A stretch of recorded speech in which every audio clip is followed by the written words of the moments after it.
Good evening, and welcome to tonight's gentle journey. Imagine Japan not as a bustling metropolis, not as crowded train stations or neon billboards, but as a land bathed in quiet moonlight. Tonight, we will explore 40 calming facts about Japan's geography, culture, and nature woven together in a way that feels soothing, almost like a lullaby for the mind. As you listen, I invite you to let go of the day's concerns. Breathe in slowly and allow your thoughts to drift along this river of stories and landscapes. About finding comfort in knowledge shared softly, in rhythm with your heartbeat. If you find yourself enjoying this journey, consider liking this video and subscribing, but only if it feels natural to you.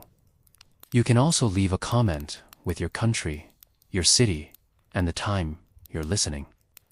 It's always fascinating to see where in the world this calming wave of curiosity reaches.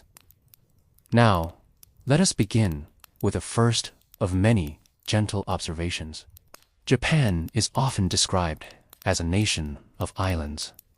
In fact, the Japanese archipelago is made up of nearly 7,000 islands, though only a few hundred are inhabited. Of these, 4 major islands dominate the landscape: Honshu, Hokkaido, Kyushu, and Shikaku. Each one has its own climate, traditions, and subtle character. Almost like 4 siblings in one family, related, yet distinct. Honshu, the largest island, holds Tokyo, Kyoto, and Osaka, Japan's cultural and economic centers. Hokkaido, to the north, whispers with vast fields, cold winters, and untouched natural beauty. Kyushu, in the south, is marked by volcanic landscapes and hot springs, while Shikaku remains more rural, its mountains crossed by pilgrimage trails. Together, these islands form a ribbon stretching over 3,000 kilometers across the Pacific Ocean. That length is roughly equal to traveling from the northern tip of Norway down to the southern reaches of Italy. A surprisingly long country when you think of it. And yet, for all this length, Japan is also narrow. Nowhere in the country are you ever very far from the sea. This constant presence of water has shaped not just Japan's geography, but also its cuisine, economy, and even its mythology. The ocean surrounds the islands like a soft blanket, both protecting and isolating. Consider for a moment the coastline itself. Japan's coastline is one of the longest in the world, measuring more than 29,000 kilometers. But unlike the straight coasts of some nations, Japan's shores are deeply indented, full of bays, peninsulas, and inlets. For sailors and fishermen, this created a world of natural harbors and safe ports, fostering the fishing industry that remains central to Japan's diet and culture today. The relationship between Japan and the sea goes far beyond food. In Shinto belief, many sacred spirits are tied to water. The sea is seen as both life-giving and dangerous, demanding respect. The tide brings fish, but also tsunamis. The ocean is generous, yet humbling. It is no surprise, then, that seafood features so prominently in Japanese cuisine. From sushi and sashimi to ramen broths flavored with fish stock, the flavors of the ocean find their way into everyday meals. But here, we will treat these dishes not as food for hunger, but as cultural expressions, gentle, refined, rooted in centuries of tradition. Beyond the ocean, Japan's geography is defined by mountains. In fact, about 73% of the country is mountainous. This explains why Japan's cities and farmland are mostly concentrated in narrow coastal plains and river valleys. It also explains the deep cultural connection to mountains, which are not only geographic features, but spiritual symbols. Mount Fuji, of course, is the most famous. Rising nearly 3,800 meters, Fuji-san is not only a mountain, but a sacred icon. Its almost symmetrical cone has inspired poets, painters, and pilgrims for centuries. In Japanese tradition, climbing Fuji is a spiritual journey, a test of endurance, and a moment of communion with the natural world. And yet, Mount Fuji is also a volcano. Japan lies along the Pacific Ring of Fire, a place where tectonic plates meet and grind. This makes the islands geologically young and restless. There are more than 100 active volcanoes in Japan, and the ground often trembles with earthquakes. For most countries, this might sound terrifying. But in Japan, these forces of nature are accepted as part of life. Architecture, engineering, and daily awareness are designed with earthquakes in mind. Instead of resisting nature, Japan learns to live alongside it, adapting in ways that blend technology with tradition. Volcanoes also bring gifts. They create fertile soils that nourish rice fields and forests. They heat underground water, feeding the countless onsen or hot springs scattered across the islands. Visiting an onsen is not only about bathing, it is a ritual of relaxation, healing, and connecting with the earth's warmth.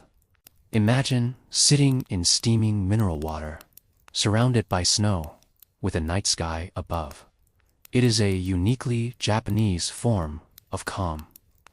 So, already we see the paradox of Japan's geography, a country that is both fragile and resilient, dangerous and nurturing, small yet vast in its variety. We will explore not only the physical land, but also how geography shaped culture, how islands gave rise to unique traditions, how mountains and seas shaped communities, and how, even in the quiet of night, Japan speaks through its landscapes. If part 1 was a gentle introduction to Japan's geography, then let us now sink deeper, drifting like a boat gliding across a quiet bay. In this part, we'll explore Japan's climate and seasons, and how the natural world has shaped its culture, rhythm, and even the way people think about time. Japan, as an archipelago, stretches across multiple latitudes from the cool north of Hokkaido to the subtropical islands of Okinawa. This means that the country experiences an extraordinary range of climates. Imagine, for a moment, snow falling silently on the streets of Sapporo in winter, while cherry blossoms are blooming in full glory thousands of kilometers away in the south. Hokkaido is known for its harsh winters, where snow can fall in thick blankets, turning the land into a white wonderland. Sapporo even hosts a famous snow festival, where massive sculptures carved entirely from ice and snow attract travelers from around the world. Tourism here thrives, not just because of the cold, but because of how communities have embraced it, turning a challenging climate into a cultural celebration. Travel further south, and you enter Honshu, the largest island, where most of Japan's major cities are located. Here, the climate is more temperate, with 4 distinct seasons. Each season is celebrated almost like a festival in itself. Spring brings cherry blossoms. Summer bursts with fireworks, festivals. Autumn glows with fiery maple leaves. And winter hums with hot springs and warm meals. The Japanese language even contains dozens of subtle words for describing seasonal transitions. Proof of how deeply the changing climate is woven into daily life. And then, even further south, we find Okinawa and the Ryukyu Islands. These are lush, subtropical lands where the sea is turquoise. Coral reefs flourish, and the culture feels different from the rest of Japan. Okinawa's climate allows for sugarcane fields, tropical fruits, and year-round warmth. It is no coincidence that Okinawa is home to some of the world's longest living people. Something researchers attribute not only to diet and lifestyle, but also to the calming natural environment. Now, one of the most striking elements of Japan's climate is the monsoon system. During summer, moist air from the Pacific brings heavy rains, nurturing rice paddies and replenishing rivers. In autumn, typhoons sweep across the islands. These storms can be powerful, yet once again, Japanese society has adapted. Homes, infrastructure, and traditions all account for these recurring forces. What might seem destructive to some cultures is seen here as part of the cycle of life. Then there is winter, which varies dramatically across regions. In western Honshu and northern Japan, heavy snow falls as winds sweep across the Sea of Japan, picking up moisture before colliding with mountain ranges. Some villages receive several meters of snow every winter, such as steeply pitched roofs in the village of Shirakawa-go, designed to shed snow easily. It is as though the houses themselves bow politely under the weight of winter before straightening again in spring. Speaking of spring, we cannot talk about Japan's climate without mentioning the cherry blossoms, sakura. Each year, people gather under the flowering trees for hanami, the act of flower viewing.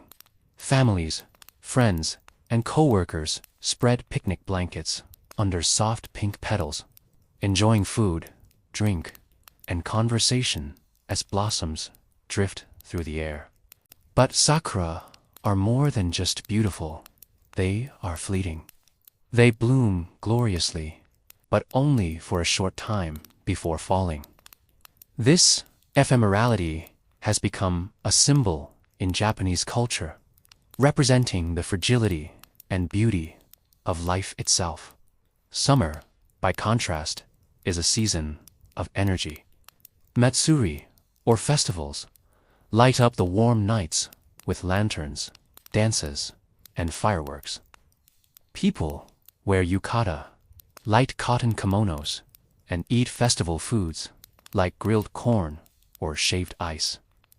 These festivals are deeply tied to local traditions, often linked to shrines or harvest rituals, yet they also serve as moments of collective joy. The rhythm of the seasons is not just observed in Japan, it is celebrated, lived, and ritualized. Autumn, meanwhile, is often described as Japan's most poetic season. As the heat fades, mountainsides are cloaked in red, gold, and orange. Travelers journey to famous spots to view koyo, the changing of leaves, much as they do for cherry blossoms in spring. The food also shifts with the seasoned chestnuts, persimmons, and sweet potatoes filling markets and kitchens. Tourism and local economies thrive in these times, showing again how geography and climate blend seamlessly with culture and economy. Even in cities, the seasons shape behavior. In Tokyo, you'll see shops rotate their offerings with the climate. From warm noodles in winter to chilled drinks in summer. In Kyoto, temples hold seasonal festivals that have existed for hundreds of years. And in rural areas, farmers' lives still follow the ancient calendar of planting, growing, and harvesting rice. This sensitivity to seasons is sometimes described as a uniquely Japanese aesthetic. But in truth, it is something deeply human. What Japan has done is preserve its hold onto this connection with natural cycles, even in an age of technology and luxury. Here, culture and geography are inseparable. So, when you think of Japan, don't just think of neon lights or bullet trains. Think of snow falling silently on Hokkaido, cherry blossoms floating on rivers in Kyoto, typhoons bending bamboo groves in Okinawa, and autumn leaves glowing in the crisp mountain air. These rhythms are what make Japan's geography not just a setting, but a living, breathing presence.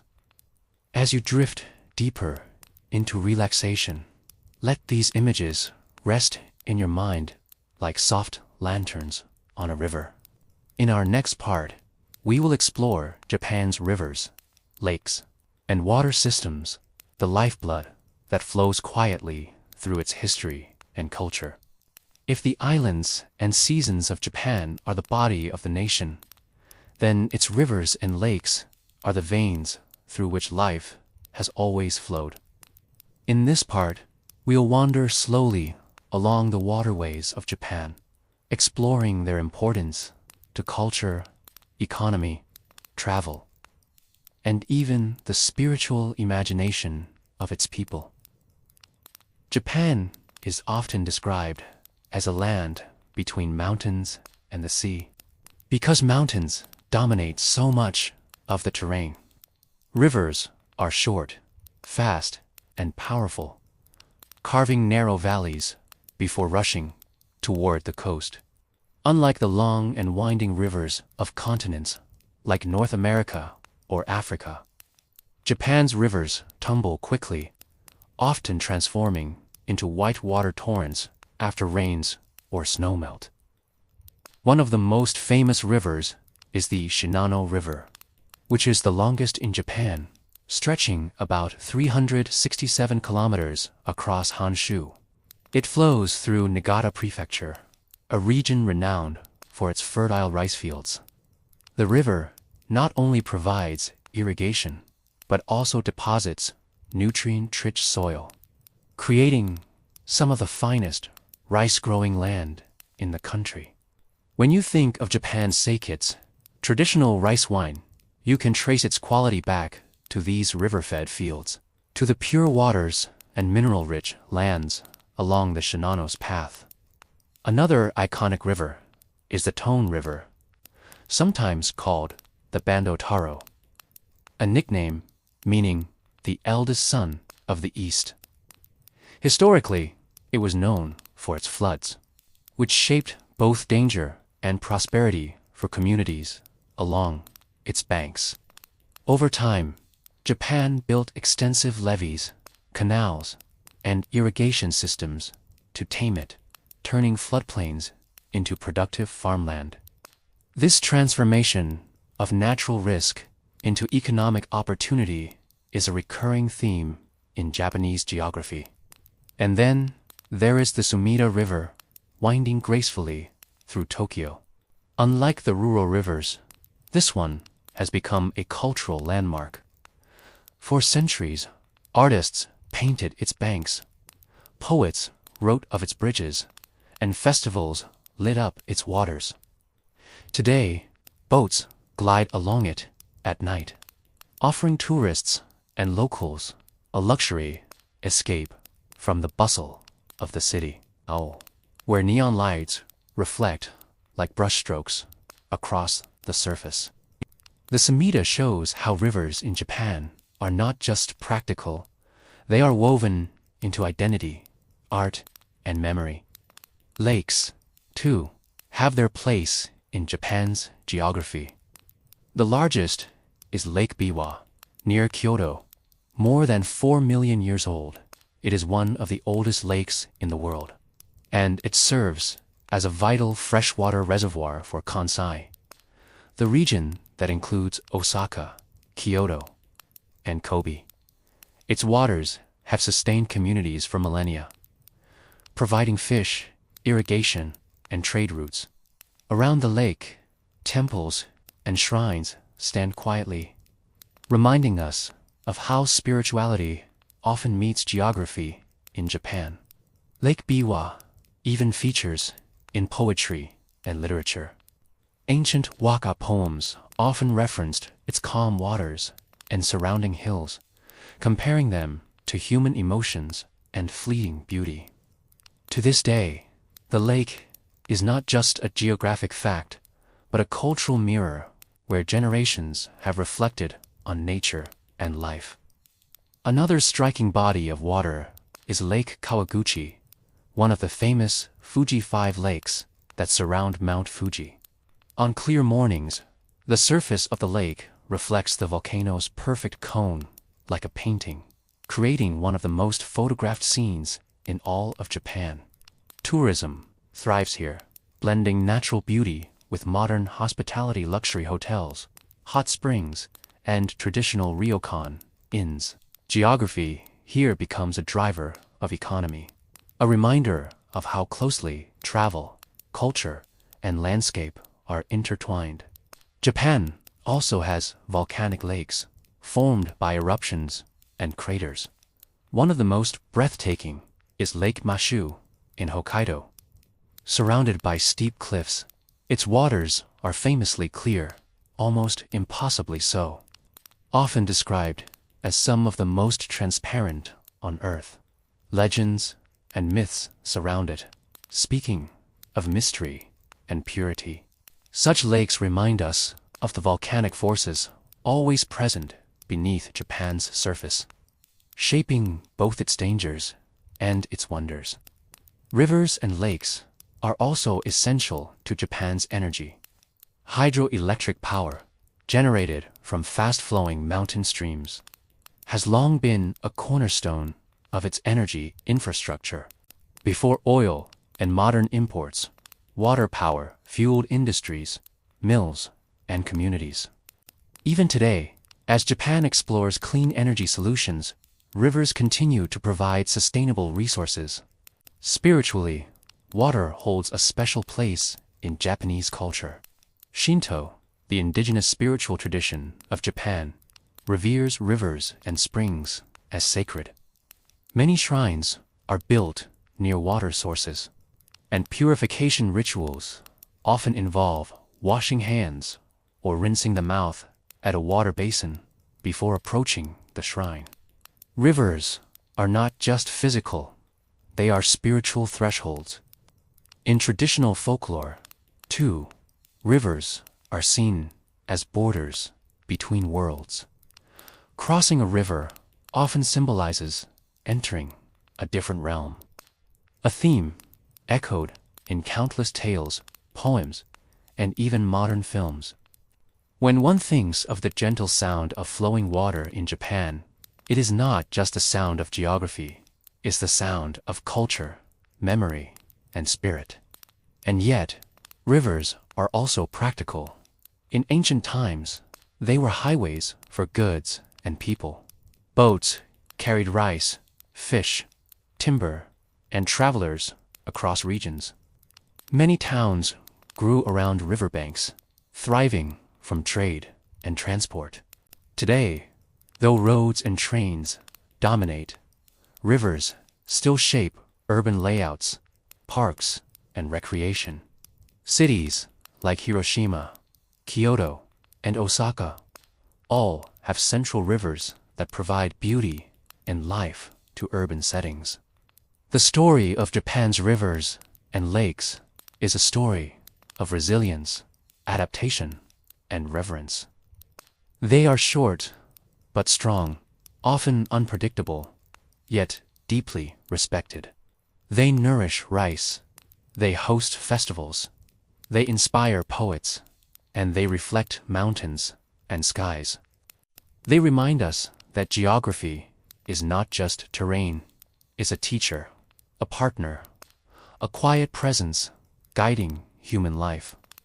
As you drift deeper into this calm exploration, let the thought of flowing rivers and still lakes ease your breathing. In the next part, we will follow Japan's mountain-towering peaks, sacred volcanoes, and the landscapes that define the skyline of the nation. If rivers and lakes are the veins of Japan, then its mountains are the towering bones that give the nation its shape. Japan is one of the most mountainous countries on Earth, with nearly 73% of its land covered by rugged slopes, ridges, and volcanic peaks. These mountains do more than just dominate the landscape. They define culture, climate, history, and the very way people live.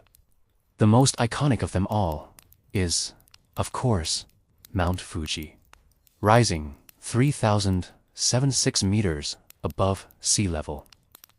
Fuji is the highest peak in Japan and perhaps one of the most instantly recognizable mountains in the world. With its perfectly symmetrical cone, it has been revered for centuries, not only as a geographic marvel, but as a sacred presence. In Shinto tradition, Fuji is seen as a kami, a divine spirit.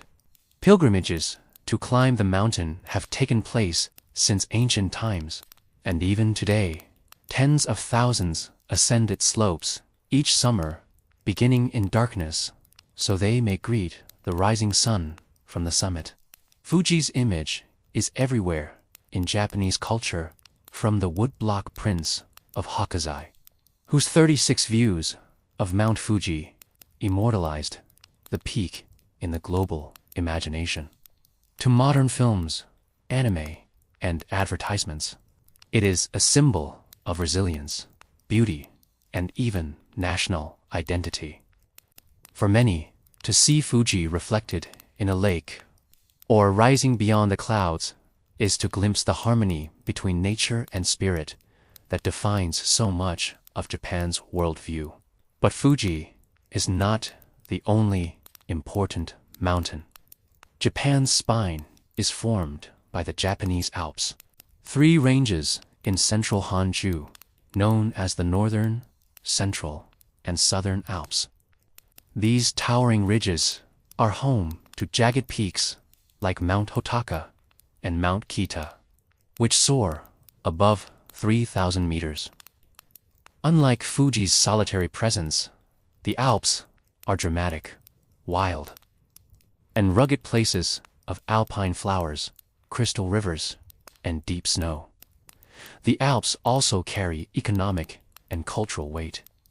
They are a haven for tourism, attracting hikers in summer and skiers in winter.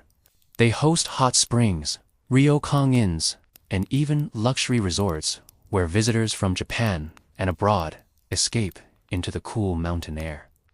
Historically, though, they also posed challenges, separating regions and forcing communities to adapt to isolation. Roads and tunnels now pierce through them, connecting once remote valleys to Japan's bustling economy. The mountains of Japan are not only high, they are active. Japan lies on the Pacific Ring of Fire, and its landscape is shaped by tectonic forces that cause earthquakes and volcanic eruptions. More than 100 active volcanoes rise across the country. One of the most fascinating is Mount Aso in Kyushu, which has one of the largest volcanic calderas in the world. Its smoking crater, often shrouded in mist, seems both dangerous and otherworldly. Volcanoes give Japan its geothermal wealth. Hot springs, or onsen, bubble up across the islands, creating places of rest, healing, and tourism. For centuries, people have soaked in these mineral-rich waters, believing them to cure ailments and restore strength. Today, onsens remain one of Japan's greatest luxuries, nestled in mountain valleys, or perched with views of snowy peaks. Once again, Japan transforms its geography into both culture and economy. Some mountains are sacred for reasons beyond their size or danger. Mount Hai, near Kyoto, is home to Inryakuji, a historic Buddhist monastery that once wielded great power. Mount Koya, in Wakayama, is the spiritual heart of Shingon Buddhism, filled with temples where monks still chant ancient sutras. Pilgrims and tourists alike visit these peaks, seeking peace, education, and connection to centuries-old traditions. Even smaller mountains carry meaning. Many towns have a local peak, revered as the guardian of the community. Seasonal festivals, or matsuri, often honor these mountains, thanking them for water, protection, and fertile land. This reflects a uniquely Japanese relationship with geography. Mountains are not distant wildernesses, but close companions in daily life. Climate, too, is shaped by the mountains. The high ridges catch winds and moisture from the seas, causing heavy snow on one side and drier conditions on the other. The region known as Yukiguni, or snow country, experiences some of the heaviest snowfall on Earth. Entire towns are buried in meters of snow each winter, shaping architecture, lifestyles, and traditions. Houses are built with steep roofs to shed snow, and tunnels are dug to connect buildings. Snow festivals, such as the famous Sapporo Snow Festival, turn the challenge into art and celebration. The mountains also nurture biodiversity. They host forests of cedar, pine, and beech, and higher up, alpine plants that bloom briefly in summer before the cold returns. Rare animals like the Japanese siro, a goat antelope, and the Japanese macaque, often called snow monkeys, find refuge in mountain habitats. Perhaps most famously, the snow monkeys of Jigakudani are known for soaking in hot springs during winter, a scene that blends humor, wonder, and survival. Rivers that begin in the highlands irrigate rice fields and supply hydroelectric power. In a sense, the prosperity of cities like Tokyo or Osaka can be traced back to these silent peaks, which capture rainfall, filter it through soil, and release it as clear streams. But mountains are also barriers. They limit farmland, confine cities to plains and coasts, and make large-scale agriculture difficult.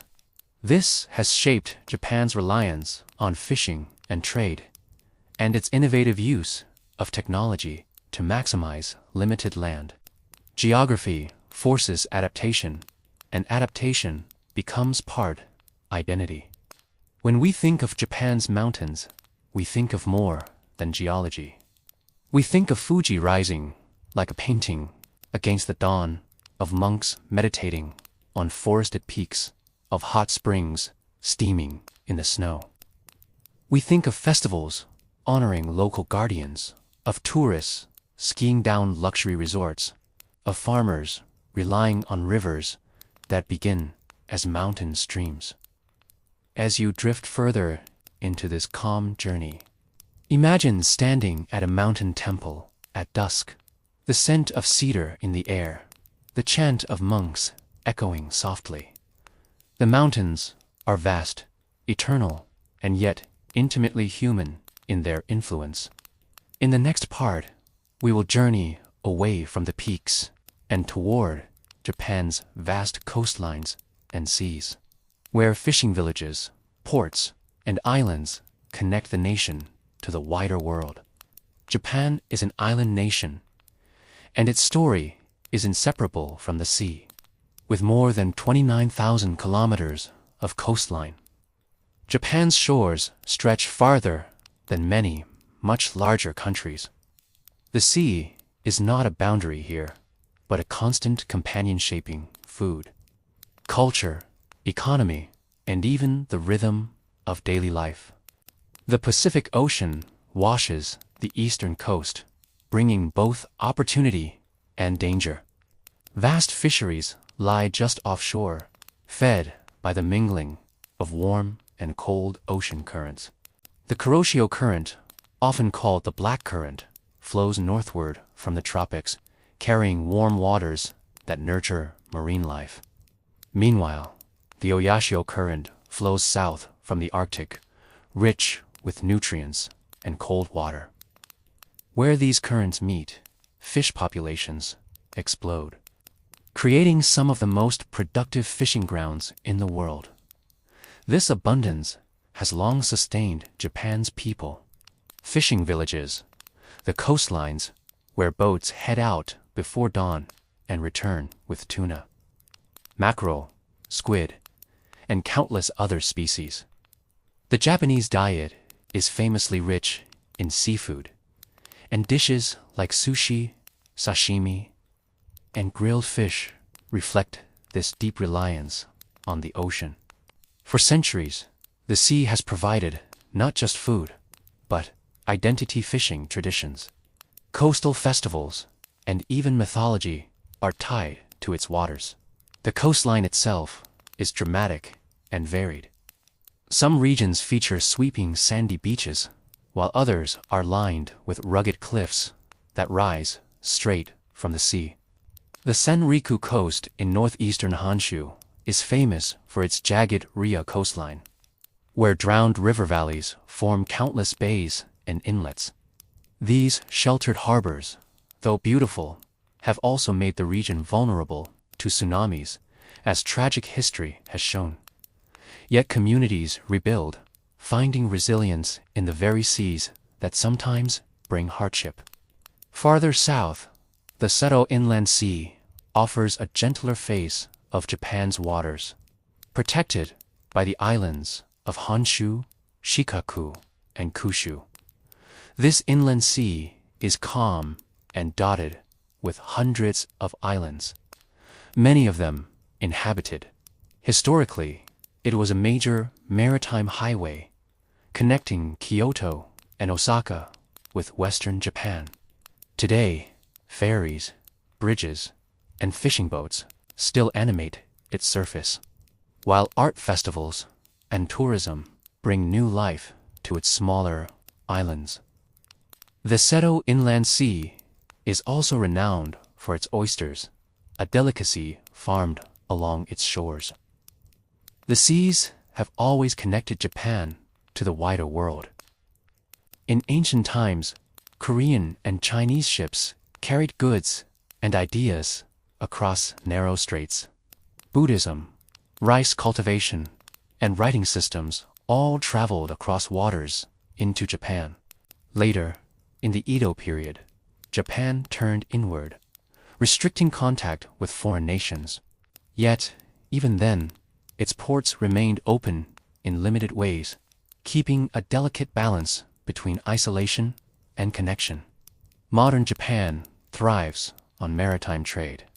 Major ports like Yokohama, Kobe, and Nagoya handle the flow of cars, electronics, steel, and countless other goods. Tokyo Bay, one of the busiest waterways in the world, reflects Japan's position as both an industrial and cultural hub. Luxury cruise ships, container vessels, and ferries all glide across waters that once carried samurai ships and merchant fleets. Beyond trade and fishing, the seas are woven into leisure and luxury. Coastal resorts offer hot spring baths with ocean views, sandy beaches fill with swimmers in summer, and surfers chase waves along Chiba's shoreline. Islands like Okinawa attract global tourism, combining turquoise waters, coral reefs, and unique cultural traditions. For many Japanese people, a trip to the sea is as much about healing and peace as it is about recreation. Japan's relationship with the sea is not always gentle. Its location on the Pacific Ring of Fire means that earthquakes beneath the seafloor can trigger devastating tsunamis. The 2011 Tohoku tsunami was a reminder of this, reshaping towns and lives along the northeastern coast. Yet even amid tragedy, the sea remains a constant presence, neither enemy nor friend, but something deeper, essential element of Japan's existence. The seas are also sacred in myth. In Shinto, the sea is home to kami, or deities, who protect fishermen and travelers. Shrines dedicated to sea gods often face the shore, their torii gates standing on rocks where waves crash endlessly. One of the most striking examples is the floating torii gate of Itsukushima Shrine on Miyajima Island, rising gracefully from the waters at high tide. Pilgrims and tourists alike marvel at this harmony between human creation and natural wonder. Even in modern times, the sea holds mysteries. Strange deep-sea creatures are discovered off Japan's coasts, from giant squid to bioluminescent fish. Researchers explore volcanic vents on the ocean floor, where new species thrive in conditions once thought impossible. In this way, Japan's seas remain as much a frontier of discovery as they are a source of food and trade. Economically, Japan's maritime resources extend beyond fish. Offshore oil and gas exploration, shipping lanes, and renewable energy projects like offshore wind farms all highlight how the sea contributes to modern industry. Marine tourism, from scuba diving in Okinawa's coral reefs to luxury cruises along the coasts, brings wealth and global attention.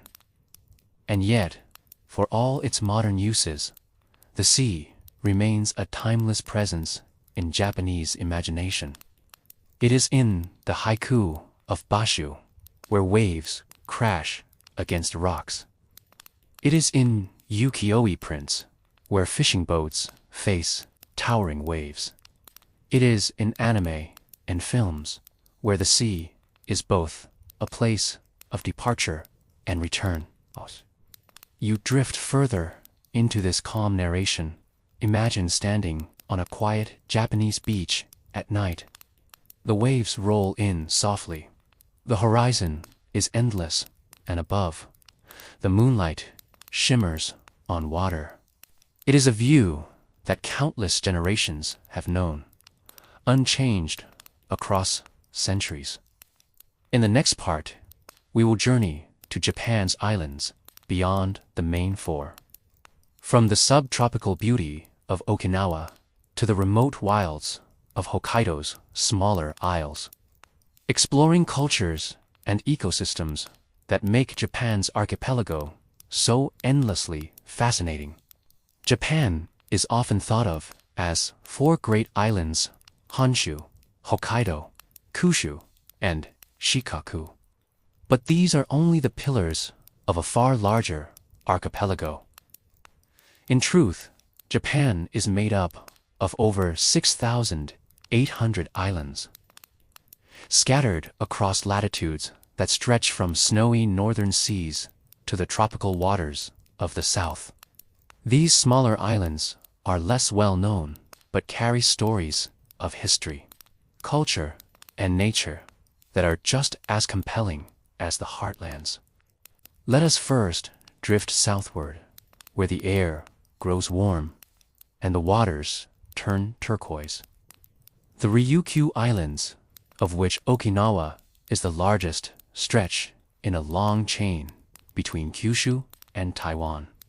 These islands were once home to the Ryukyu Kingdom, a seafaring state that thrived on trade. Chinese junks, Korean vessels, and Japanese ships all docked in its harbors, bringing goods, languages, and traditions. Though annexed by Japan in the late 19th century, the islands still preserve their own identity reflected in their music, dance, architecture, and even their cuisine. Okinawa's coral reefs are among the most diverse in the world. Divers come from far and wide to swim among vibrant fish, sea turtles, and intricate coral structures. Yet, the islands are not only paradises for tourists. They also reveal a history of resilience. During World War II, Okinawa was the site of one of the war's fiercest battles. Today, the island balances its role as a place of peace and remembrance with its modern image of relaxation and natural wonder. Traveling northward, we reach Hokkaido's outlying islands, such as Riban and Rishiri. These islands are celebrated for their wild beauty, alpine flowers, rugged coastlines, and views of volcanoes rising from the sea. Rishiri, often called Rishiri Fuji, mirrors the shape of Mount Fuji, though it rises from a far more remote setting. The fishing communities here are known for harvesting kombu, a seaweed essential to Japanese cuisine. Even farther north, the Kuril Islands extend in a chain toward Russia. These islands remain disputed, with both Japan and Russia laying claim to them. Beyond politics, they are windswept places of mist, hot springs, and volcanic peaks. Few live there, yet their existence underscores how far Japan's reach extends into northern seas.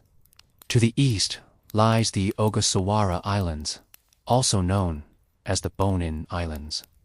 These remote isles, about 1,000 kilometers from Tokyo, are sometimes called the of the East. Their isolation has allowed unique plants and animals to evolve, many of which are found nowhere else. The islands are a UNESCO World Heritage Site, valued for both their biodiversity and their pristine, natural beauty. Few people visit, and reaching them requires a long boat journey. But those who do are rewarded with sights of dolphins, whales, and untouched forests. Closer to the capital, there are smaller islands that remain vital to modern life. The Izu Islands, scattered south of Tokyo Bay, are volcanic in origin. Some are dotted with resorts, while others maintain quieter fishing traditions. These islands remind Tokyo's citizens that wild nature is never far away. One island, Miyakajima, is home to an active volcano, and residents there live with gas masks at the ready in case of eruptions, a stark reminder of Japan's delicate balance with natural forces. Each island group has developed its own culture. In Okinawa, traditional music is played on the sanshin, a three-stringed instrument covered with snakeskin. In the northern islands, traditions of the Ainu people endure, with dances and wood carvings telling stories of humans and gods. Even food reflects island life. Okinawa offers bitter melon stir-fries, while Hokkaido's outlying islands provide fresh seafood stews. Economically, islands are both a challenge and an opportunity. Many are depopulated as younger generations move to big cities. Yet tourism, marine industries, and conservation efforts are helping to bring new energy.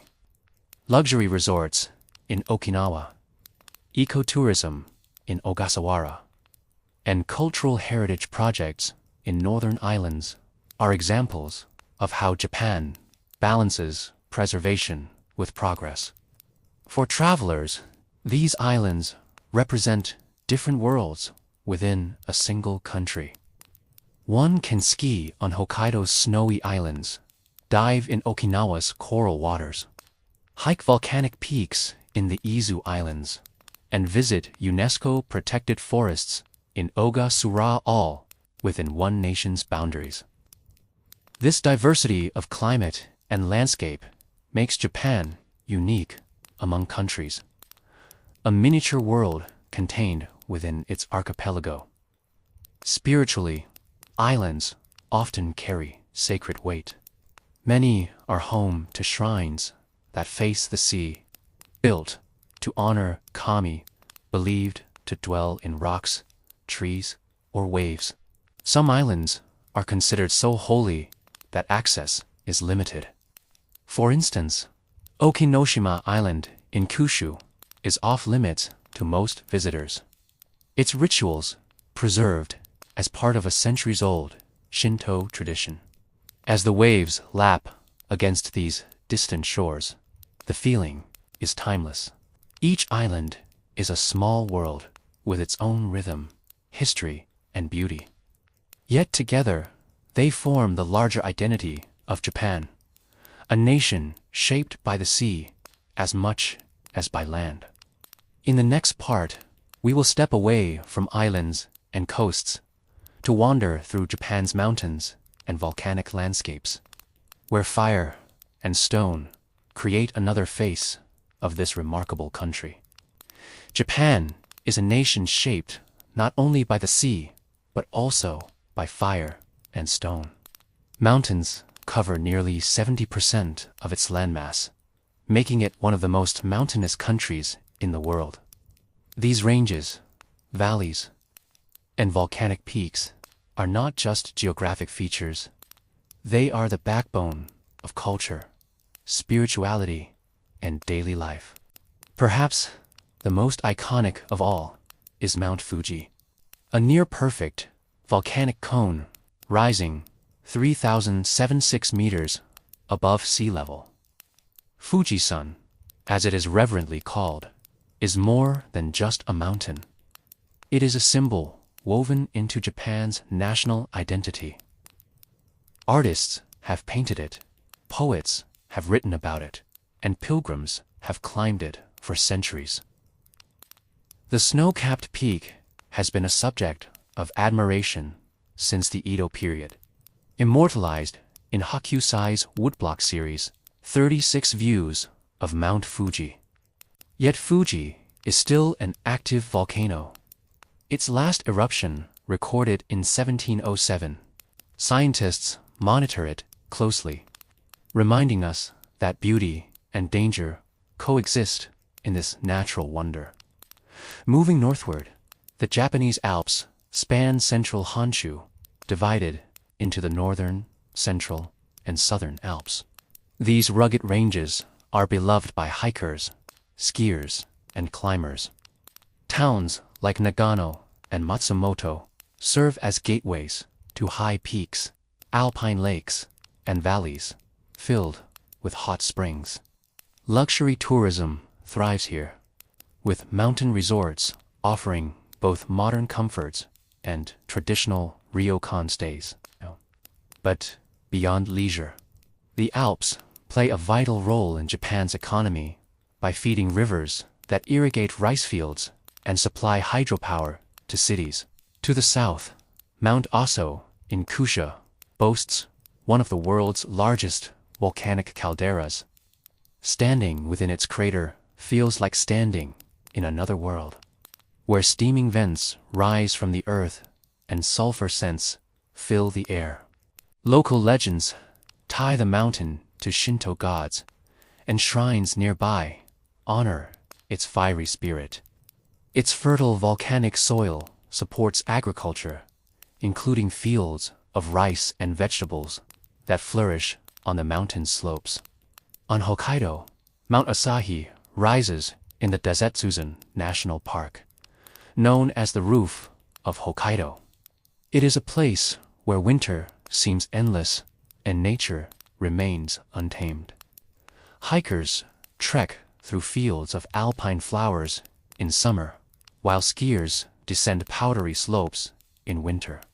Wildlife thrives here too. Brown bears, foxes, and rare birds inhabit its forests and valleys.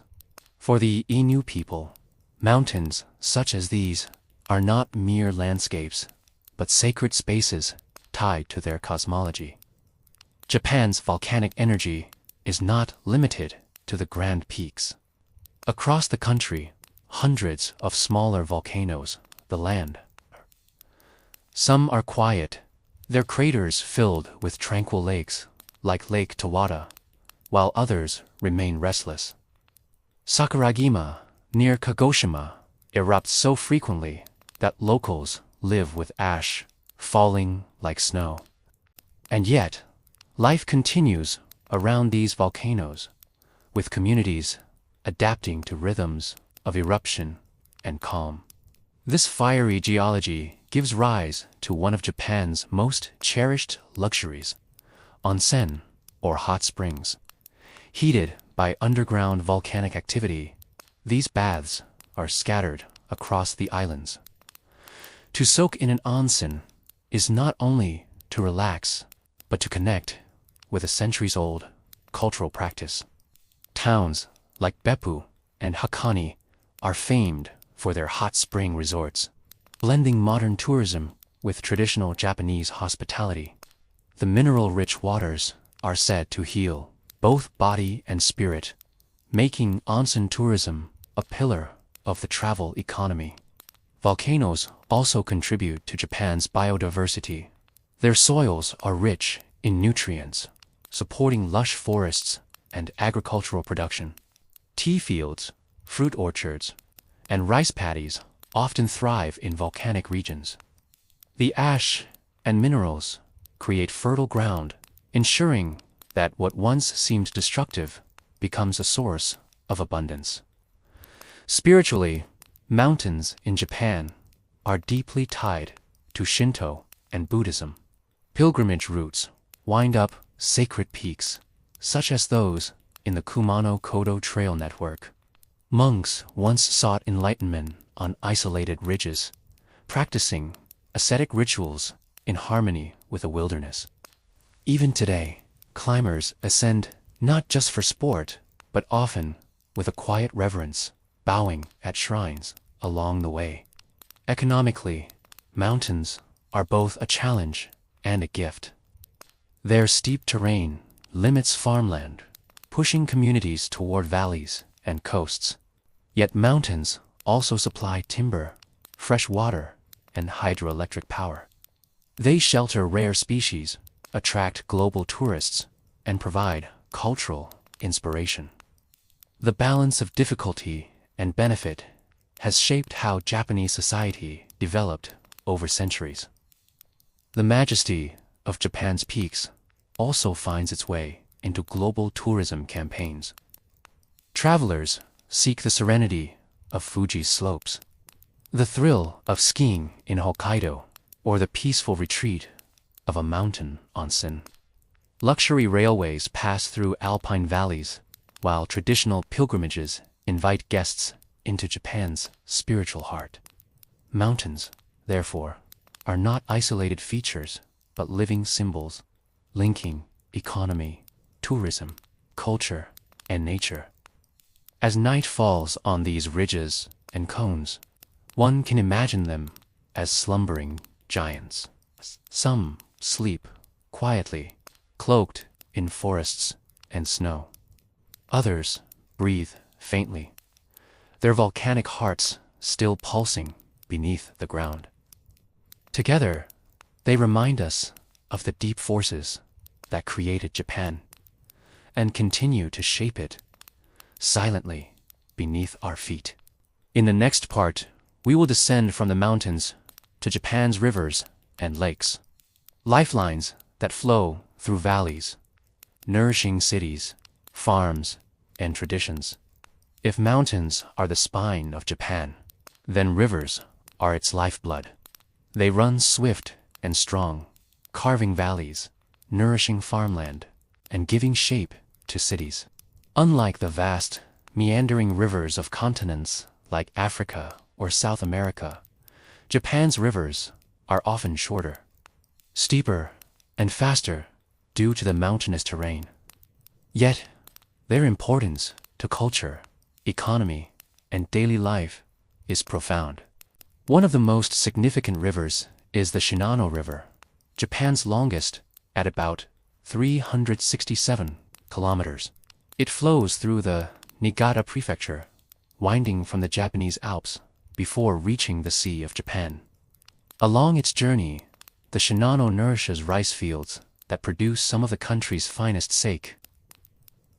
Niigata's reputation for rice and sake owes much to this river's fertile waters and sediment. In winter, snowmelt from the Alps swells the Shinano, feeding not only farms but also hydroelectric dams, which supply renewable energy to surrounding regions. The connection between river, rice, and culture is so strong that festivals celebrate the Shinano each year, blending tradition with modern economic reliance. Another iconic waterway is the Tone River, often referred to as the Bando Taro, or Father of Rivers. Stretching 322 kilometers, it runs through the Kanto region and has historically been crucial for agriculture and transportation. Today, the Tone supplies much of Tokyo's water, invisible, but vital service for one of the world's largest metropolitan areas. Its waters also help generate electricity and irrigate fields, ensuring the prosperity of both city and countryside. The Kiso three rivers, Kiso, Nagara, and Ibi flow through the Chubu region. Together, they form a vast delta that has shaped settlements, industries, and traditions. The Nagara, in particular, is famous for yukai, or cormorant, fishing. This ancient method, practiced at night with firelit boats, uses trained birds to catch fish.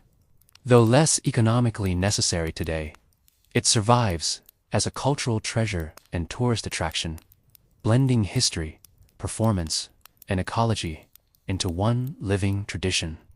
Not all rivers in Japan are long or mighty, but many carry great symbolic weight. The Sumida River in Tokyo is one such example. Flowing gently through the heart of the city, it is lined with cherry blossom trees, bridges, and festivals. During spring, Hanami celebrations fill its banks with life as people gather to admire the blossoms reflected in its waters. The Sumida has inspired countless ukiyo, reprints, poems, and songs, making it a cultural landmark as much as a geographical one. Japan's lakes are equally enchanting. Lake Biwa, near Kyoto, is the country's largest freshwater lake and one of the oldest in the world, dating back over 4 million years. It serves as a critical water source for the Kansai region, including cities like Kyoto and Osaka. Beyond its utility, Lake Biwa is steeped in mythology, often compared to a mirror reflecting the heavens. The lake supports fisheries, bird sanctuaries, and a thriving tourism economy, where visitors can cruise its waters, cycle around its shores, or explore shrines and temples along its banks. Farther north, Lake Tawada in Aomori Prefecture lies within a volcanic caldera. Surrounded by steep cliffs and forests, it is a place of mystical beauty, especially in autumn when red and gold leaves shimmer across its mirrored surface.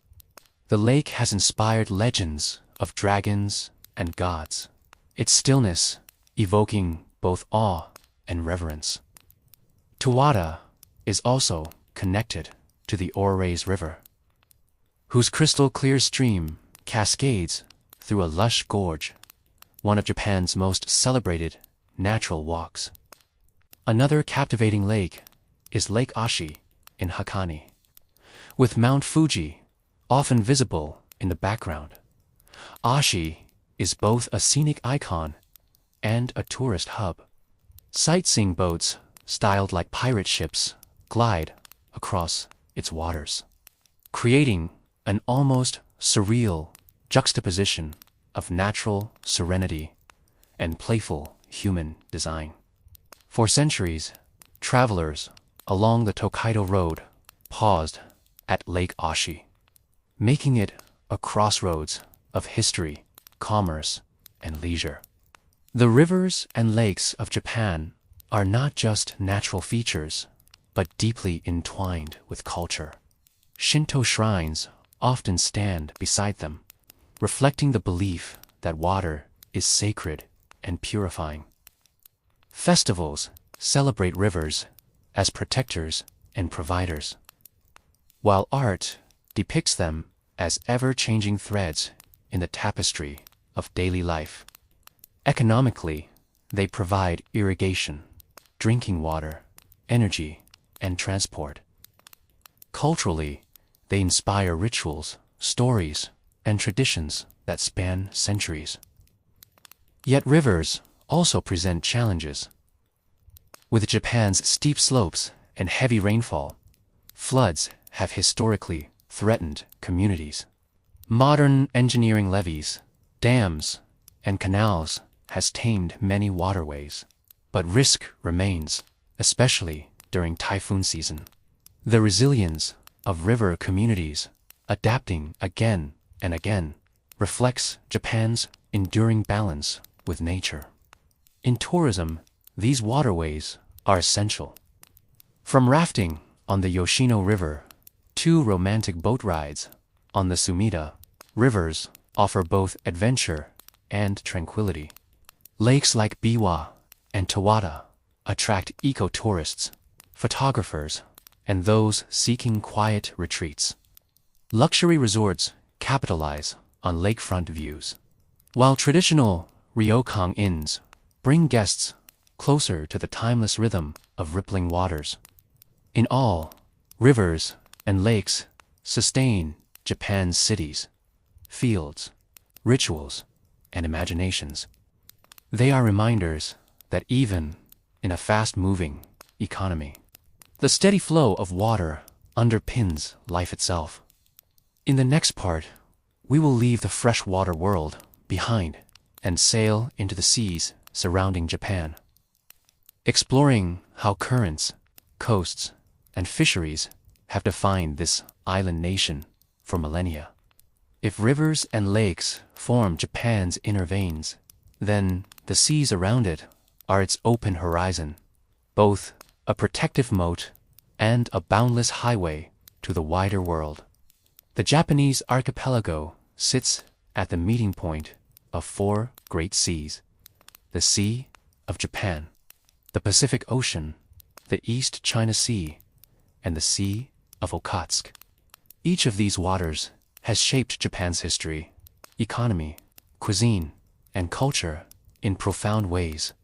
To the west lies the Sea of Japan, a body of water that has often been both a barrier and a bridge. On one hand, it insulated Japan from large-scale invasions. On the other, it carried cultural influences, trade, and even agricultural ideas from the Asian mainland. Today, the Sea of Japan is crucial for fishing, with its rich cold waters providing crab, squid, and mackerel that are staples of Japanese dining. Cities like Niigata, Kanazawa, and Toyama have built culinary traditions around these abundant catches, attracting both domestic tourists and global travelers in search of authentic seafood culture. On the eastern side lies the Pacific Ocean, vast, deep, and seemingly endless. Facing this ocean, Japan looks out toward the Americas and the Pacific Islands. The Pacific coast is home to Tokyo, Yokohama, and other major cities, making it the economic heartland of the country. Ports along this coast handle immense amounts of global trade, connecting Japan's industries to world markets. But the Pacific is also a source of risk. Tsunamis and typhoons often strike these shores.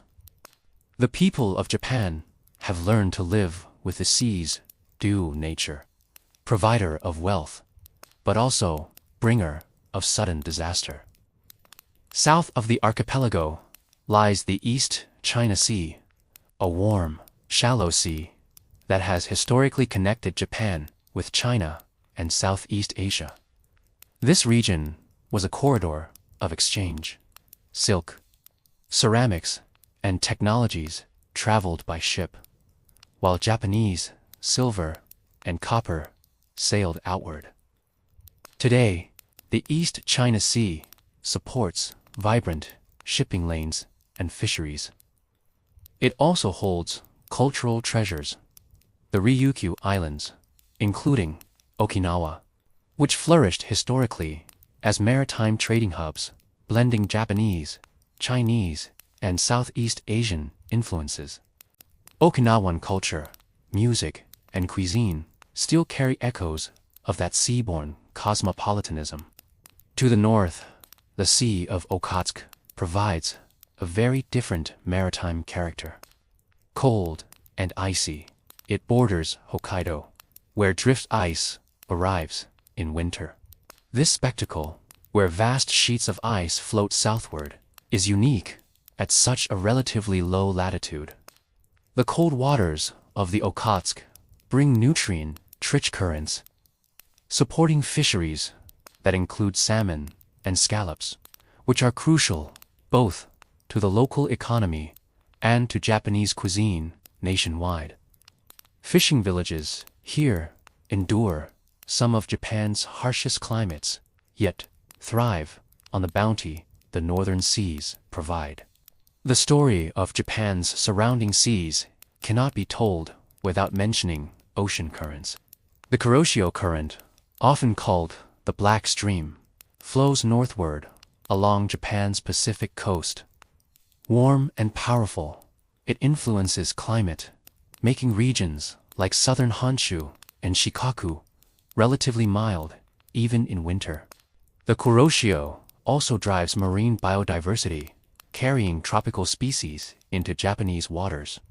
In contrast, the Oyashio Current, cold and nutrient-rich, flows southward along Hokkaido.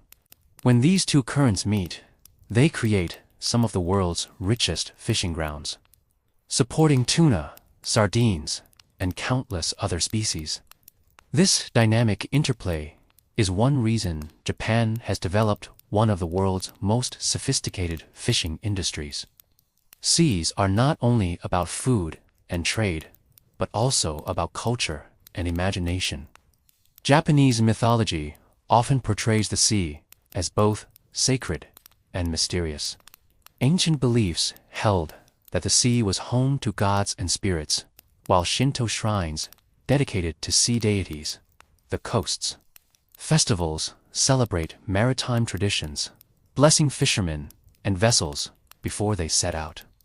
In literature and art, the sea has been a constant motif, sometimes depicted as calm and reflective, other times as stormy and dangerous.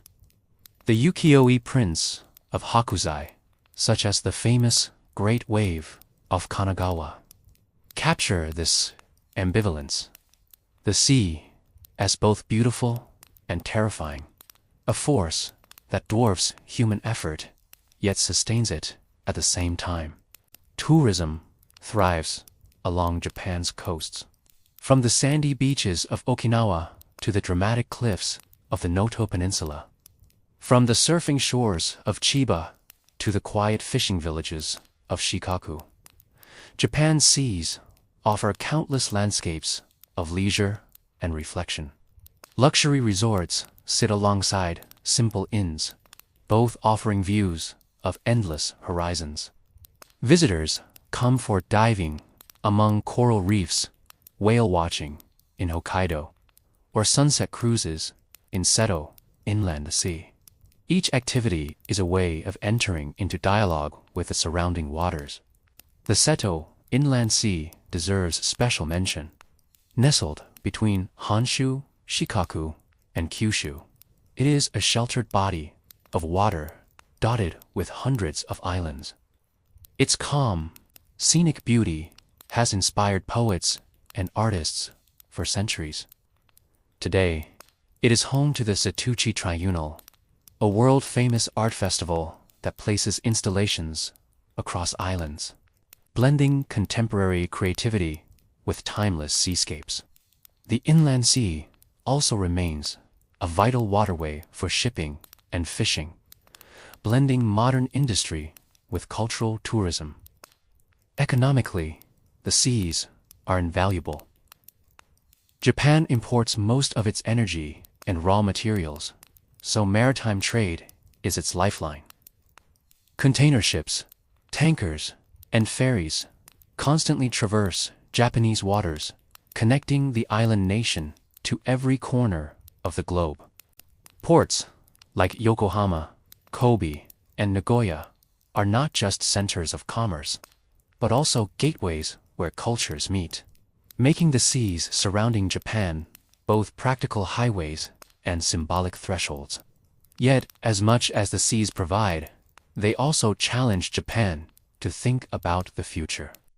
Rising sea levels, overfishing, and marine pollution are pressing issues.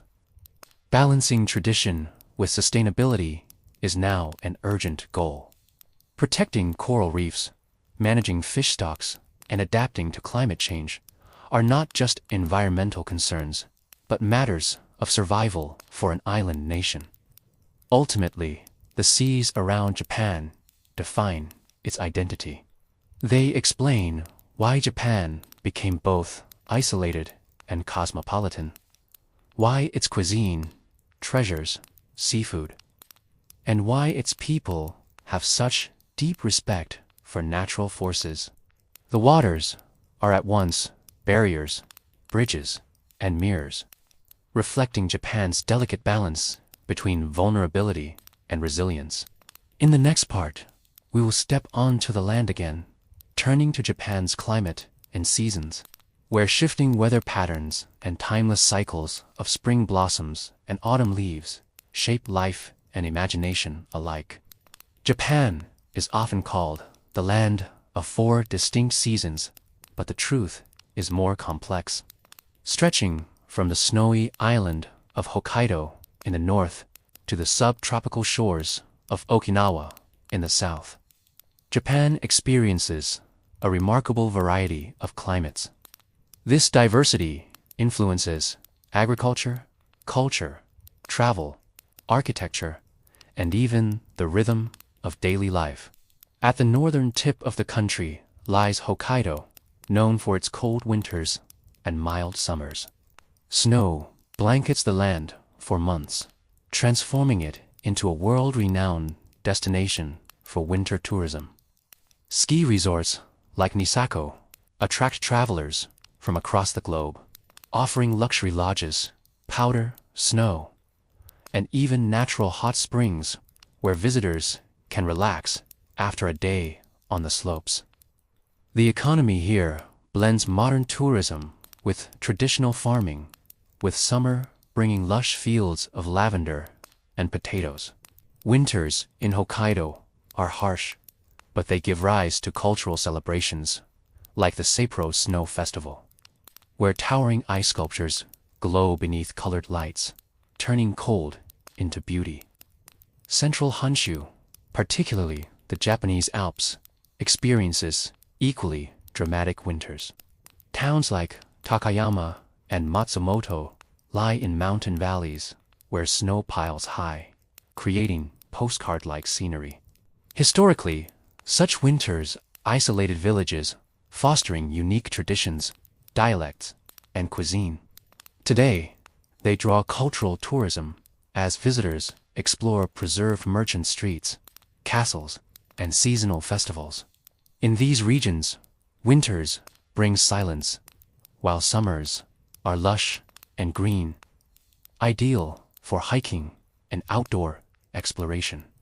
Moving east to the Kanto region, where Tokyo lies, the climate becomes milder, but still distinct. Summers are hot and humid, with the rainy season in June bringing weeks of soft showers. This rain nourishes rice paddies and lush greenery, while also shaping urban life as people carry umbrellas through the neon-lit streets. Autumn follows with crisp air and vivid foliage, drawing city dwellers into nearby mountains to view fiery red maples.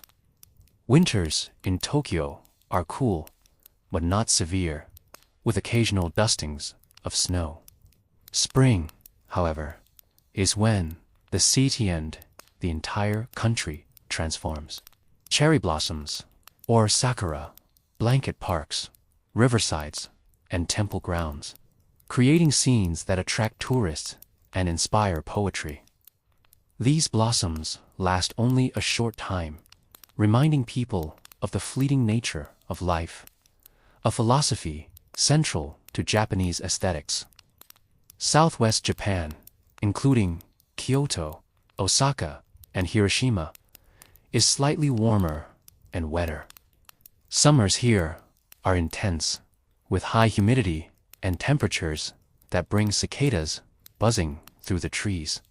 Typhoons, born in the Pacific, often sweep across this region, bringing heavy rain and strong winds. Yet, the resilience of Japanese architecture and infrastructure ensures communities adapt. Autumns are mild and colorful, winters short and cool, and springs long, filled with plum blossoms and then cherry blossoms. In Kyoto, spring means temple gardens alive with blossoms, drawing both pilgrims and international travelers who see luxury and tradition merge in tea ceremonies and serene landscapes. Farther south still lies Okinawa and the Ryukyu Islands, where the climate is subtropical. Here, winters are warm and summers are long. Coral reefs thrive in the surrounding seas, and palm trees sway along sandy beaches. Okinawa's weather supports a slower, more tropical lifestyle compared to the rest of Japan. Culturally, this climate has fostered unique traditions, vibrant dances, colorful fabrics, and a cuisine that emphasizes fresh vegetables, pork, and seafood. Okinawans are famously long-lived, with many living beyond 100 years. Researchers attribute this partly to the climate, which encourages outdoor living, active lifestyles, and balanced diets. Tourism here thrives on the appeal of beaches, diving, and resorts, creating a sense of tropical luxury within Japan's borders. Across all these regions, Japan's climate is defined by seasonality, and each season carries not only weather, but cultural meaning. Spring is renewal, with blossoms and festivals. Summer is energy, with fireworks, matsuri, parades, and lively nights, despite the heat. Autumn is reflection, with harvests, moon viewing, and landscapes painted in red and gold.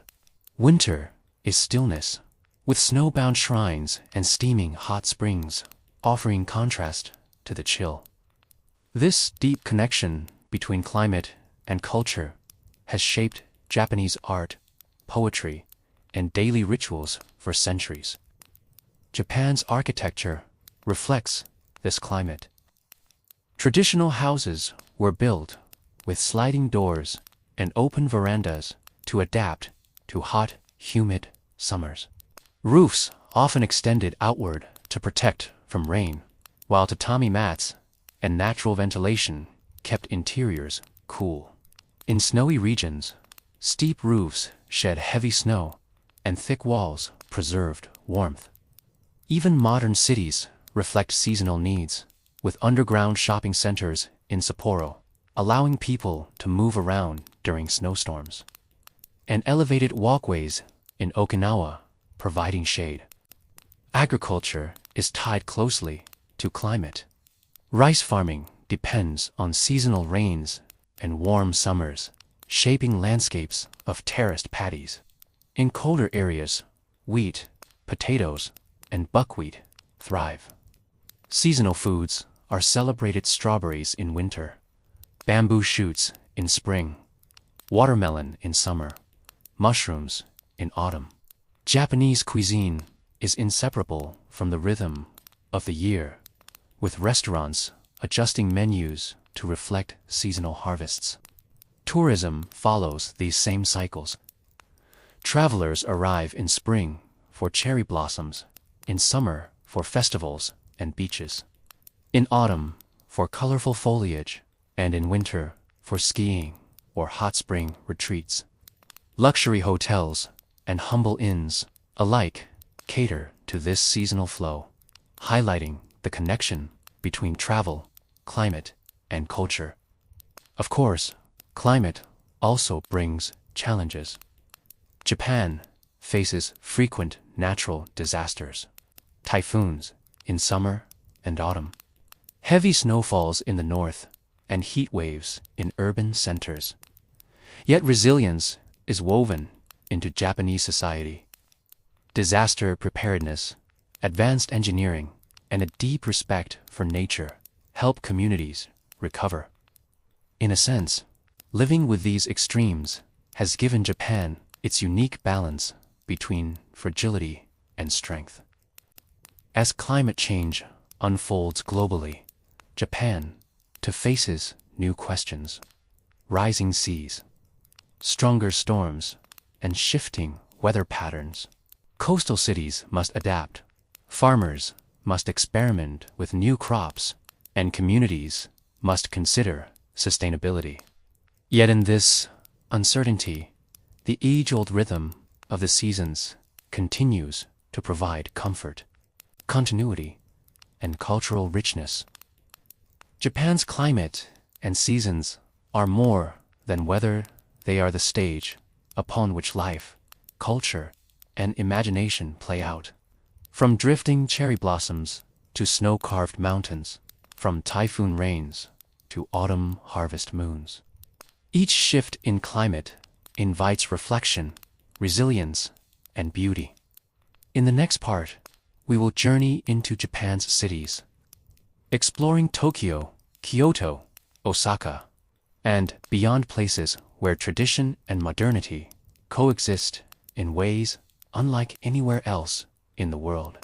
When we think of Japan, we often picture glowing cityscapes filled with neon lights, bustling trains, and endless rows of restaurants. Yet Japanese cities are far more than centers of commerce. They are living archives where history and modernity merge, where old temples stand quietly beside futuristic skyscrapers, and where traditions evolve without ever disappearing.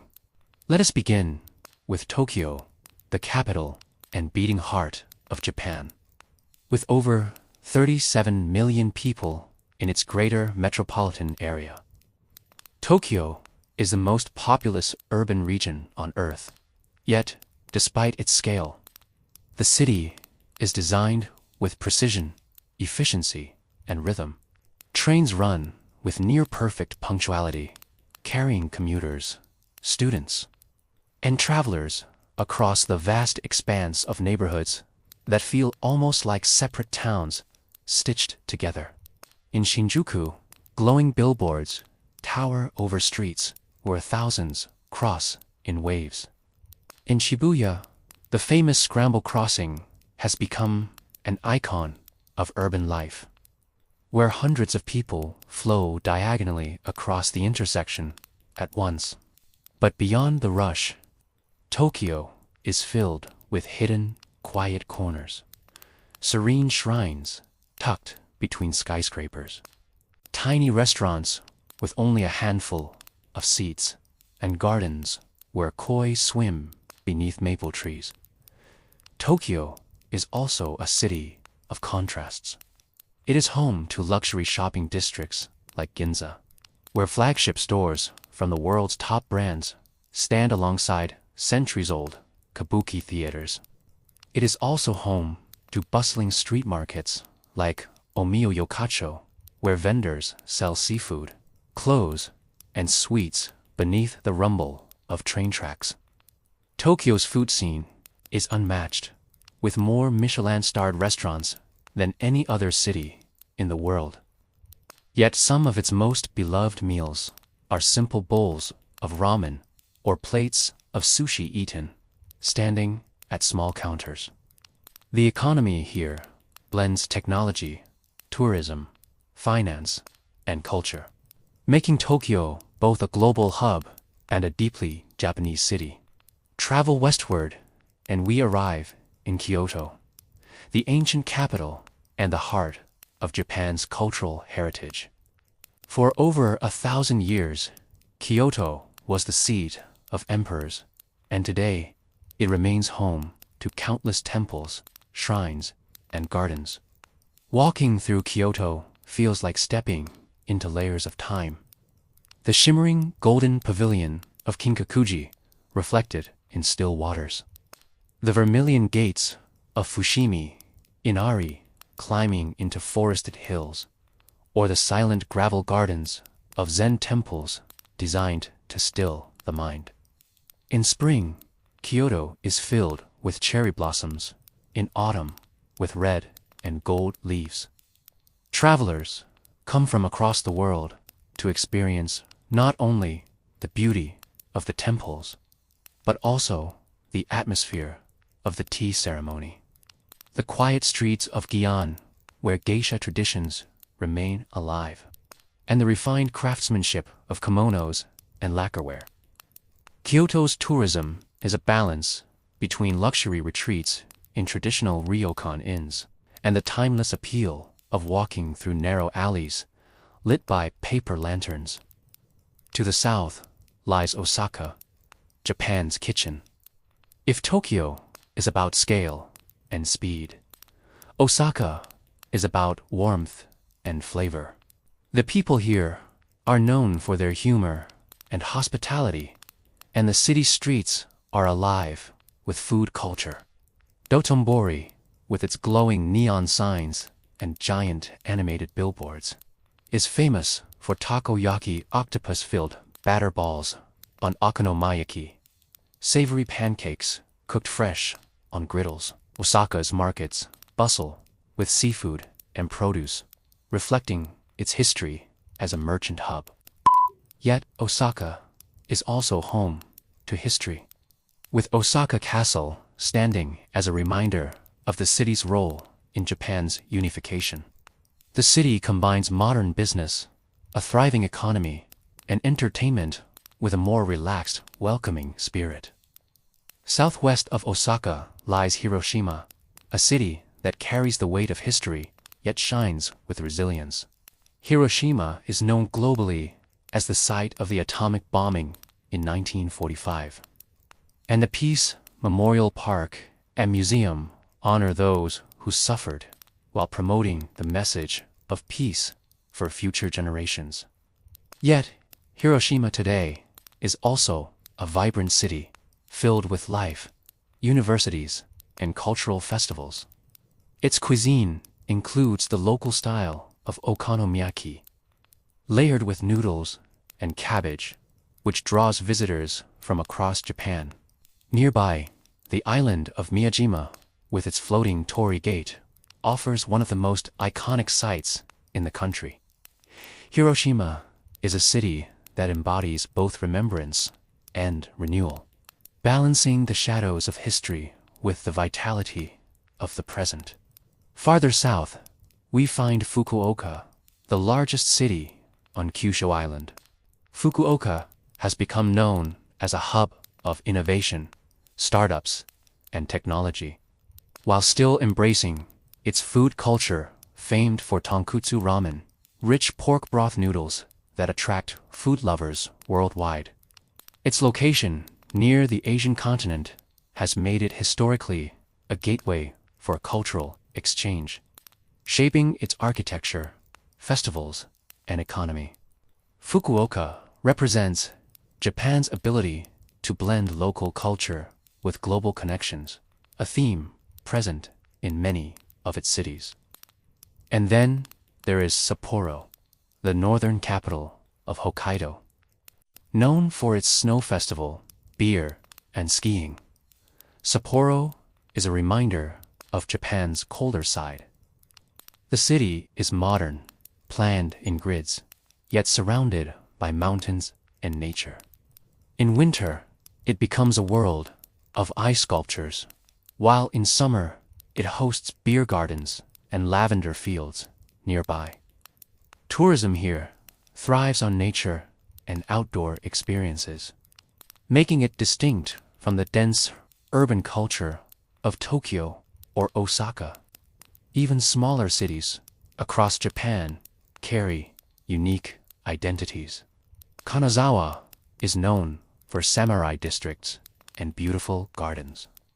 Nagasaki reflects centuries of international influence as one of the few ports open to foreign trade during Japan's isolation. Nara, once the capital before Kyoto, holds giant Buddha statues and deer that roam freely around temple grounds.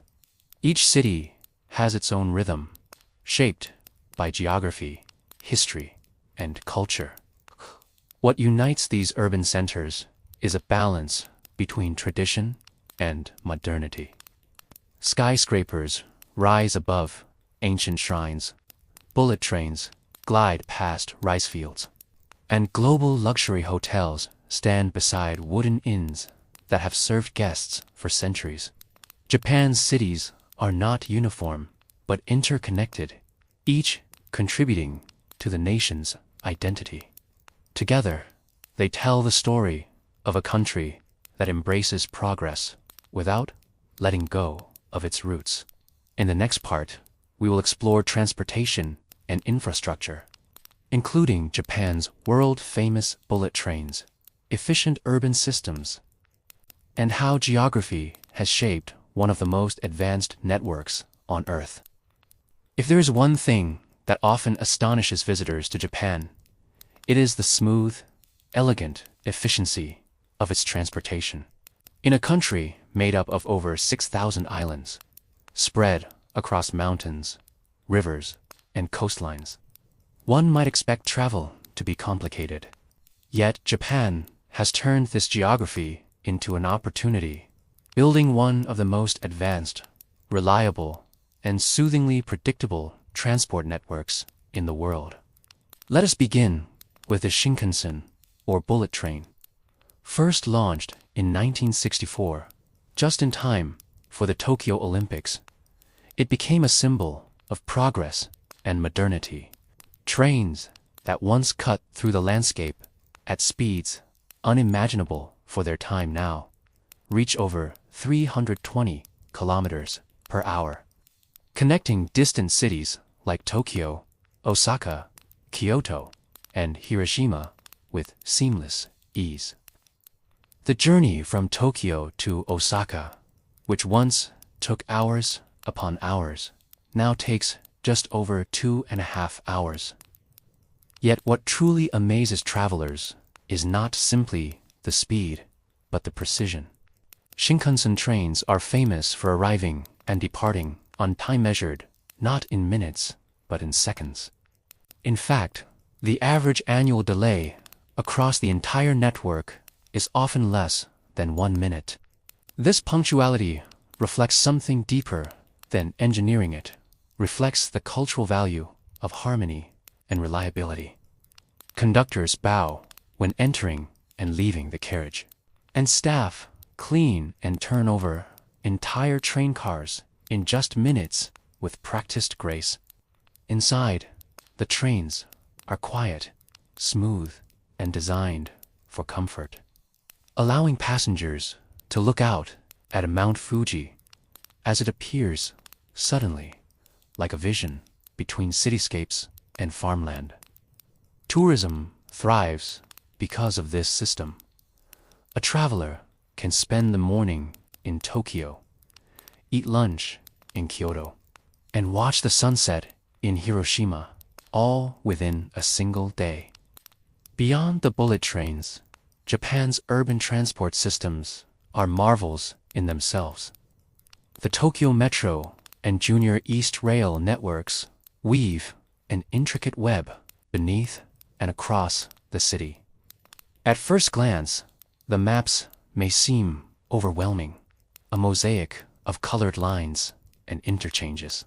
But in practice, the trains run with such efficiency that millions rely on them daily, with almost no disruption.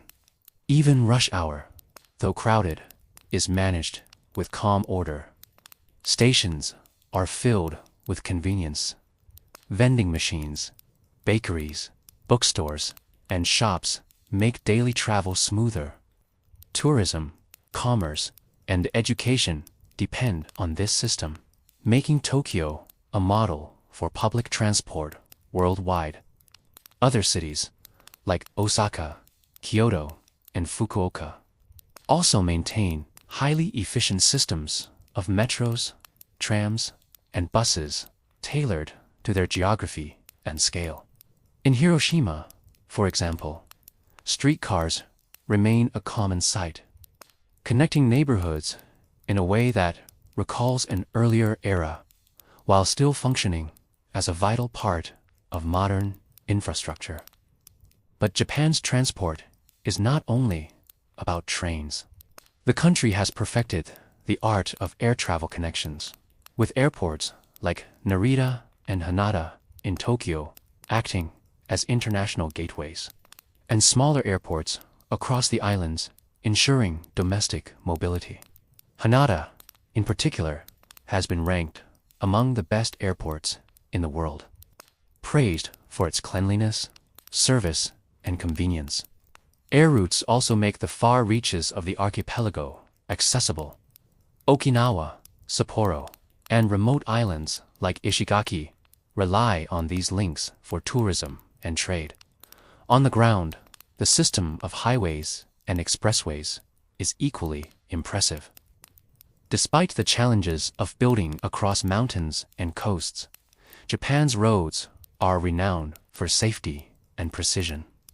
Bridges span breathtaking distances, such as the Seto Ohashi Bridge linking Honshu and Shikaku, a masterpiece of engineering across the sea. Tunnels cut through mountains to connect regions once isolated.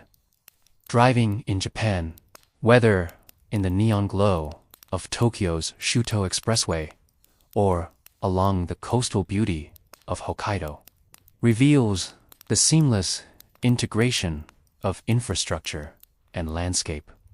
Even ferries remain important, carrying passengers and cars across waters where bridges cannot reach.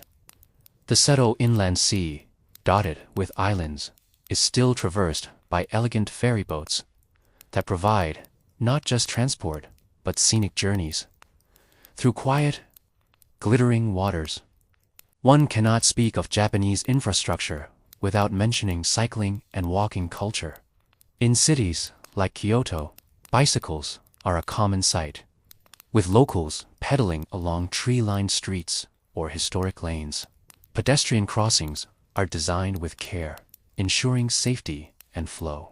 Even in the busiest parts of Tokyo, designated crossings, escalators, and skywalks guide the movement of millions with astonishing smoothness.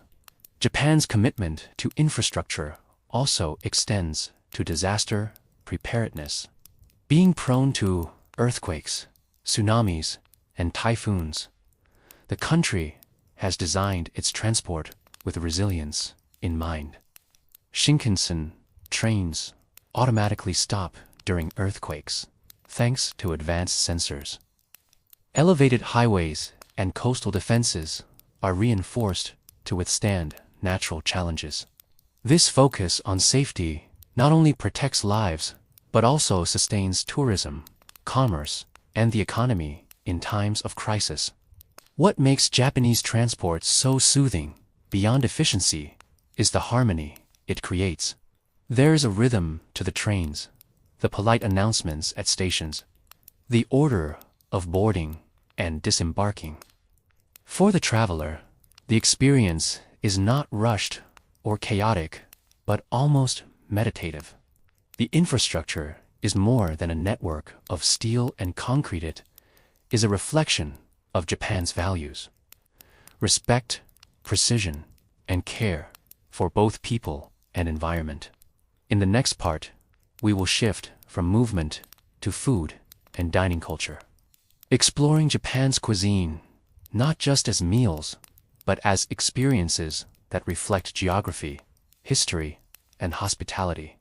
Food in Japan is never just nourishment. It is a reflection of geography, climate, culture, and centuries of refinement. When one takes a bite of sushi, a sip of green tea, or a comforting bowl of ramen, one is also tasting Japan's mountains, rivers, seas, and traditions. This is why cuisine in Japan is not only famous around the world, but also deeply tied to its natural and cultural landscapes. Let us begin with sushi, perhaps the most internationally recognized Japanese dish. Its origins lie in the country's geography. Being an island nation surrounded by rich waters, Japan has always been blessed with abundant seafood. Early sushi was not the delicate, refined art we know today, but a method of preserving fish in fermented rice. Over centuries, the practice evolved into what we call niji sushi, a small, elegant slice of fish pressed over vinegared rice. Tokyo, once known as Edo, became the birthplace of this style in the 19th century. Fish markets, like the famous Tsukiji and later Toyosu, provided the freshest ingredients that became the lifeblood of sushi masters. Today, sushi is not just food, but a cultural ritual, blending precision, aesthetics, and respect for nature's offerings. Beyond sushi lies the world of ramen, a dish that reflects both Japanese adaptation and regional diversity. Originally inspired by Chinese noodle soups, ramen in Japan developed countless variations. In Sapporo, in snowy Hokkaido, bowls of steaming miso ramen, warm against the cold winters, topped with sweet corn and butter. In Hakata, in Kyushu, the ramen broth is creamy with long-simmered pork bones, rich and hearty. In Tokyo, soy sauce-based ramen remains the standard, lighter yet flavorful. Each region showcases its environment and history through its ramen, making the dish a culinary map of the country. Japan's geography has also shaped its rice culture. Terraced rice paddies climb the slopes of mountains, reflecting water like mirrors in spring and shining gold in autumn. Rice is not only the staple food, but also the base of sake, Japan's rice wine. Brewing sake requires pure water, and Japan's rivers and springs, filtered through volcanic rock and snow, provide some of the finest sources. This is why sake breweries often cluster near mountains or springs, where geography gives them the perfect balance of minerals and purity. Another culinary jewel is kizeki, the traditional multi-course dining experience that originated from the tea ceremony. Kizeki emphasizes seasonality. Spring might feature bamboo shoots and cherry blossoms. Summer offers riverfish and cooling jellies. Autumn delights in matsutake, mushrooms, and chestnuts, while winter highlights hot pots and root vegetables. Each course is arranged with artistry, reflecting the landscape outside, so that the diner feels in harmony with both food and nature. Street food and casual dining also hold a special charm. In Osaka, often called the kitchen of Japan. Dishes like takoyaki, octopus balls, and okonomiyaki, savory pancakes, are shared among friends in bustling night markets. These foods embody warmth, community, and the lively spirit of urban Japan.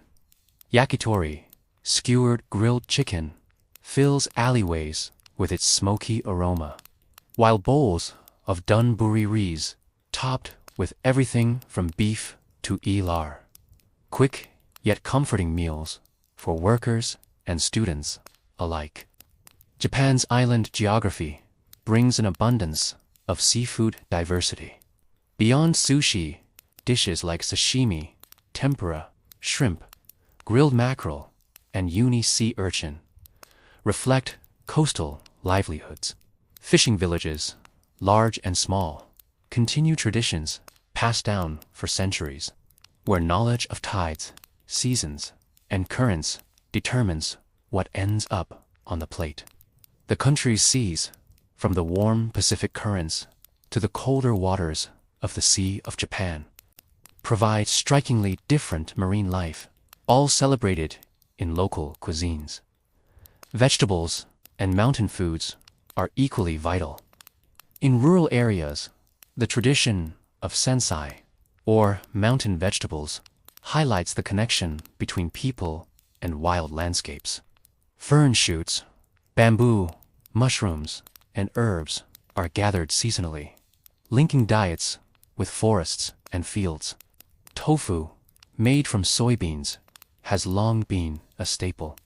Versatile in both humble home cooking and refined temple cuisine, Japanese dining also emphasizes balance and presentation. Meals are not served on a single plate, but in small dishes, each with its own flavor, color, and texture. The philosophy is that food should delight the eye before it pleases the palate. Even something simple, like a bento lunchbox, is carefully arranged, turning an ordinary meal into a visual story of care. Tea deserves a special mention. Green tea, especially matcha, is more than a drink, it is part of a meditative ritual. The Japanese tea ceremony, influenced by Zen philosophy, is a slow, mindful experience where every gesture, every sound, every detail is designed to create peace. The tea itself, powdered and whisked to a frothy green, reflects the careful cultivation of tea leaves in misty mountain fields, such as those in Fuji near Kyoto. Modern Japan has also embraced global cuisine, blending international flavors while keeping local sensibilities. Italian pasta dishes are served with shiso leaves, hamburgers come with teriyaki glaze, and bakeries sell melon bread alongside French-inspired croissants. This fusion demonstrates Japan's openness while preserving its distinct sense of style. Dining in Japan is not just about taste, it's also about etiquette. Before eating, one says itadakimasu, meaning I humbly receive, acknowledging the food and those who prepared it. After finishing, one says gocha susama, or thank you for the feast. These small expressions of gratitude reflect cultural values of respect, humility, and appreciation. In the end, Japanese cuisine is a journey through geography. From Hokkaido's dairy farms to Okinawa's tropical fruits. From volcanic soils that nourish wasabi to seas that offer tuna and mackerel, every dish tells a story of place. And through food, one not only eats, but experiences Japan's landscapes, climates, and culture in the most personal way. In the next part, we will move from the sensory world of taste to the serene traditions of art and aesthetics, where gardens, temples, and design reveal Japan's unique vision of beauty. Japan's artistic world is like a quiet river flowing through centuries, steady, serene, and yet constantly shifting in subtle ways.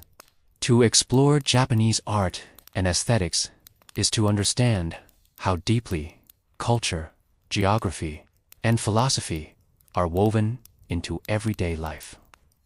Unlike in many places where art might be confined to galleries, in Japan, art often lives in daily rituals, gardens, and even in the way food is plated or a calligraphy is brushed on paper. Let us begin with the concept of wabi-sabi, one of Japan's most profound contributions to global aesthetics. Wabi-sabi is the appreciation of imperfection, impermanence, and simplicity.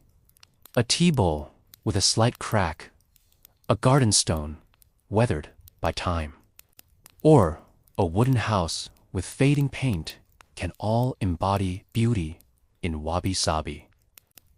It is a philosophy that reminds us that nothing lasts forever, and it is precisely this transience that makes life precious.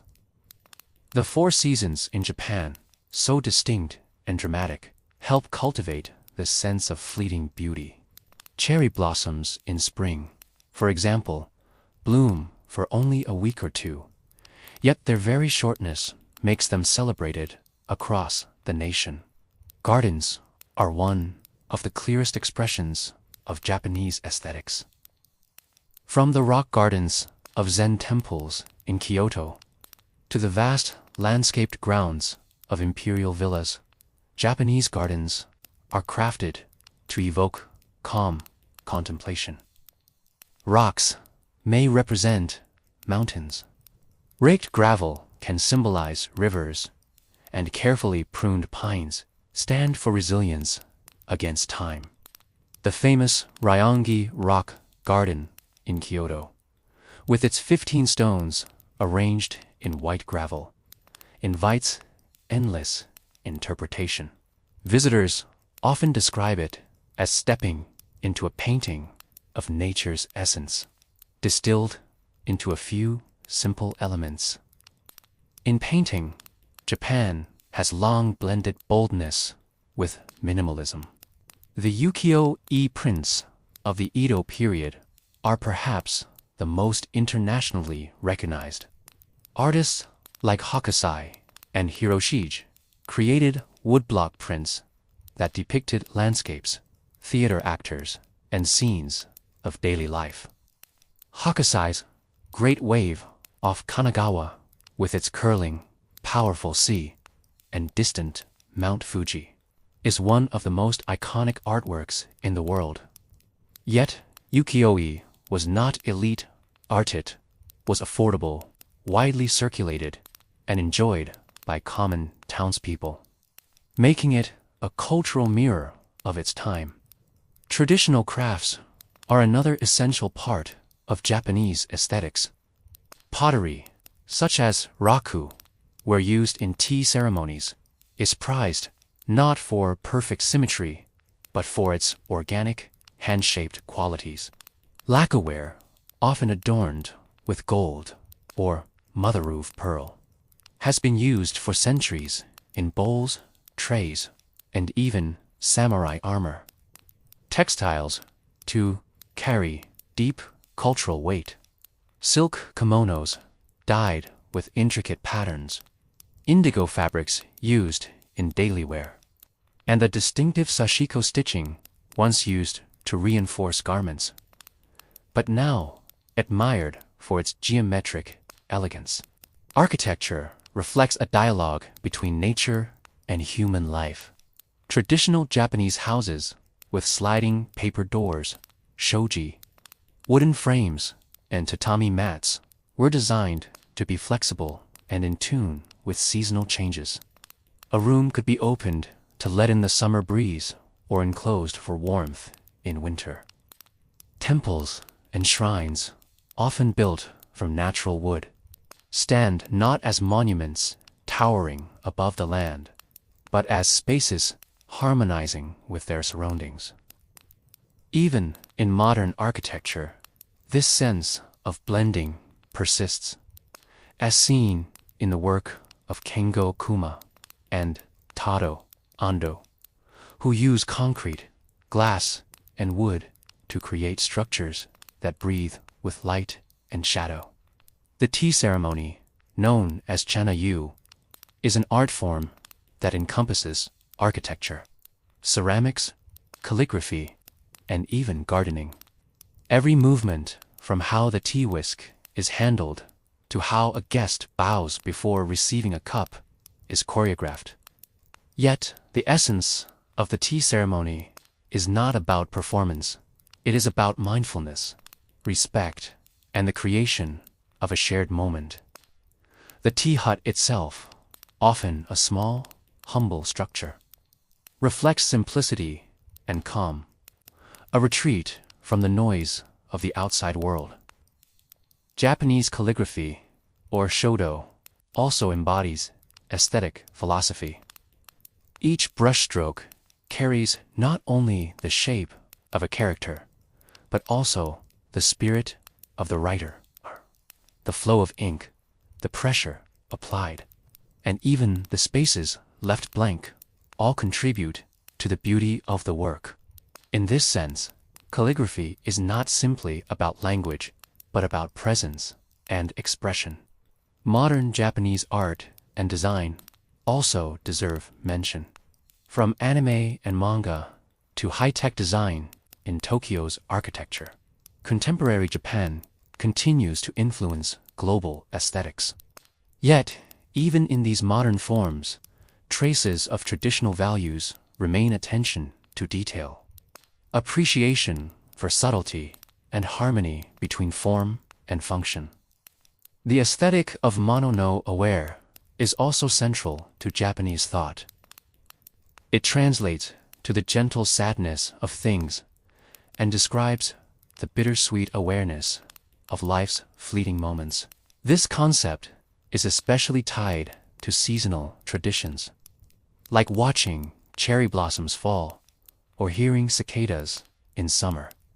Through art, literature, and music, this sensitivity to impermanence permeates Japanese culture. In daily life, these aesthetics remain quietly present.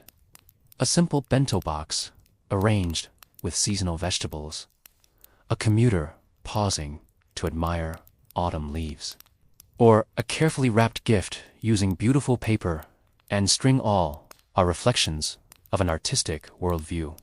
Art is not separate from life, but woven into it. Thus, Japanese art and aesthetics are not only about beauty, but also about philosophy, mindfulness, and harmony with nature. They remind us that elegance can be found in simplicity, that imperfection has value, and that the present moment is the most precious of all. In the next part, we will move toward technology and modern life, exploring how Japan balances ancient traditions with futuristic innovation. As we approach the final chapter of our journey through Japan, we turn to a theme that fascinates people around the world: how Japan blends ancient tradition with cutting-edge technology. Walking through Tokyo or Osaka at night feels like stepping into two worlds at once. Neon lights dazzle against glass skyscrapers, while just around the corner, a small shrine glows quietly with the light of lanterns. This coexistence between the old and the new is one of Japan's most striking features. Japan is globally renowned for its technological innovations. The country was among the first to pioneer the bullet train, or Shinkansen, which began service in 1964 during the Tokyo Olympics. Today, these trains travel at speeds of up to 320 kilometers per hour, linking major cities with breathtaking efficiency. They glide so smoothly and punctually that delays are measured not in minutes, but in seconds. The Shinkansen is not only a marvel of engineering, but also a reflection of Japan's deep cultural respect for punctuality, reliability, and precision. In everyday life, Japan has integrated robotics and automation more than almost any other society. Robots assist in factories, care for the elderly, and even serve food in themed restaurants. Vending machines, seemingly found on every corner, offer everything from warm canned coffee to umbrellas and fresh flowers. Convenience is treated as an art form, and yet it does not feel rushed further.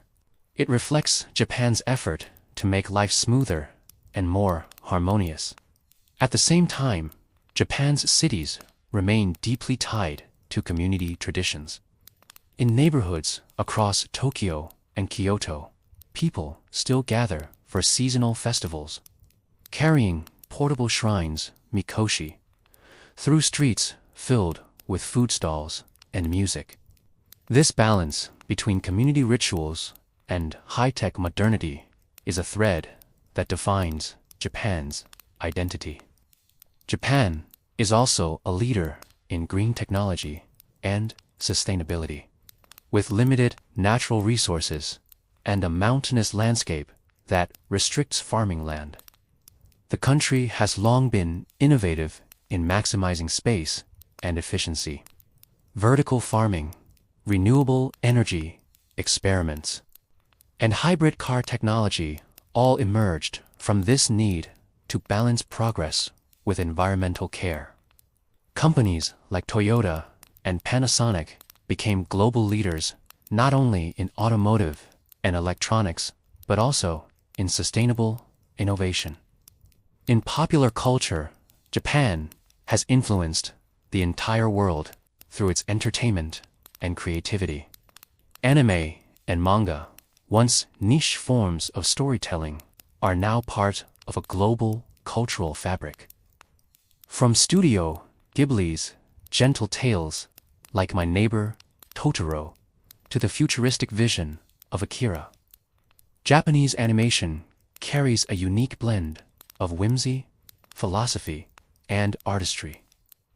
Video games from companies such as Nintendo and Sony have shaped generations, combining technology with imagination to create entire universes of play.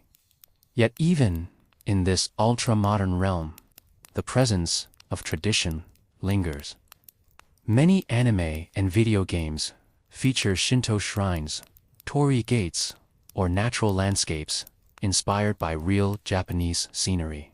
The blending of folklore, spirituality, and modern storytelling is a continuation of Japan's tendency to harmonize seemingly opposite worlds. The Japanese workplace, often described as structured and rigorous, reflects the country's post-war rebuilding and dedication to economic strength. Concepts like Kasan, meaning continuous improvement, guide not only companies but also schools and communities. Yet in recent years, Japan has also been re-examining its work culture, seeking a new balance between productivity and well-being. Urban life in Japan is full of contrasts. Tokyo, one of the largest metropolitan areas in the world, offers luxury shopping districts in Ginza, Michelin-starred restaurants, and futuristic technology hubs in Shibuya. Yet, in quiet backstreets, you will find small ramen shops with only a few stools, run by families for generations. City parks like Ueno or Yoyogi fill with people during cherry blossom season, showing that even in dense modern cities, nature remains central to the rhythm of life. In rural areas, technology meets tradition in surprising ways. Remote villages use smart farming tools to monitor crops, while still maintaining centuries-old rice planting festivals. Fishermen in coastal towns may use modern boats, but continue to honor rituals at sea shrines before setting sail. This layering of the old and new ensures that progress does not erase heritage, but instead enriches it. Globally, Japan's influence is immense. From cuisine sushi, ramen, matcha, and wagyu beef to design principles found in minimalistic architecture and fashion, Japan has reshaped international culture.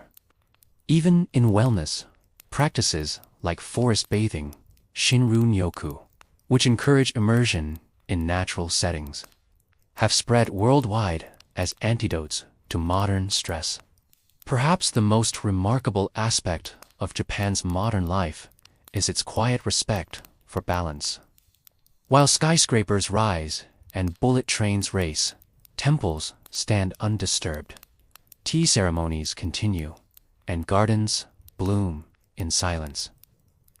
Japan shows that progress need not erase the past. Instead, technology and tradition can exist side by side, like two rivers flowing together, each strengthening the other.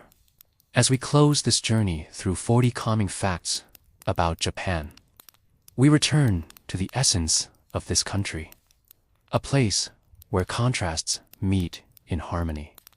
Ancient forests and neon streets, delicate tea bowls and high-speed trains, sacred shrines and robots all are part of the same story. It is a reminder that in our own lives, too, we can find peace not by choosing between old and new, but by allowing both to coexist. Thank you for spending this quiet exploration with me. If you enjoyed this video, I invite you to subscribe, not for obligation, but so that we may share more journeys across cultures, landscapes, and stories of the world. Until next time, may the calm spirit of Japan guide you into a night of peaceful rest.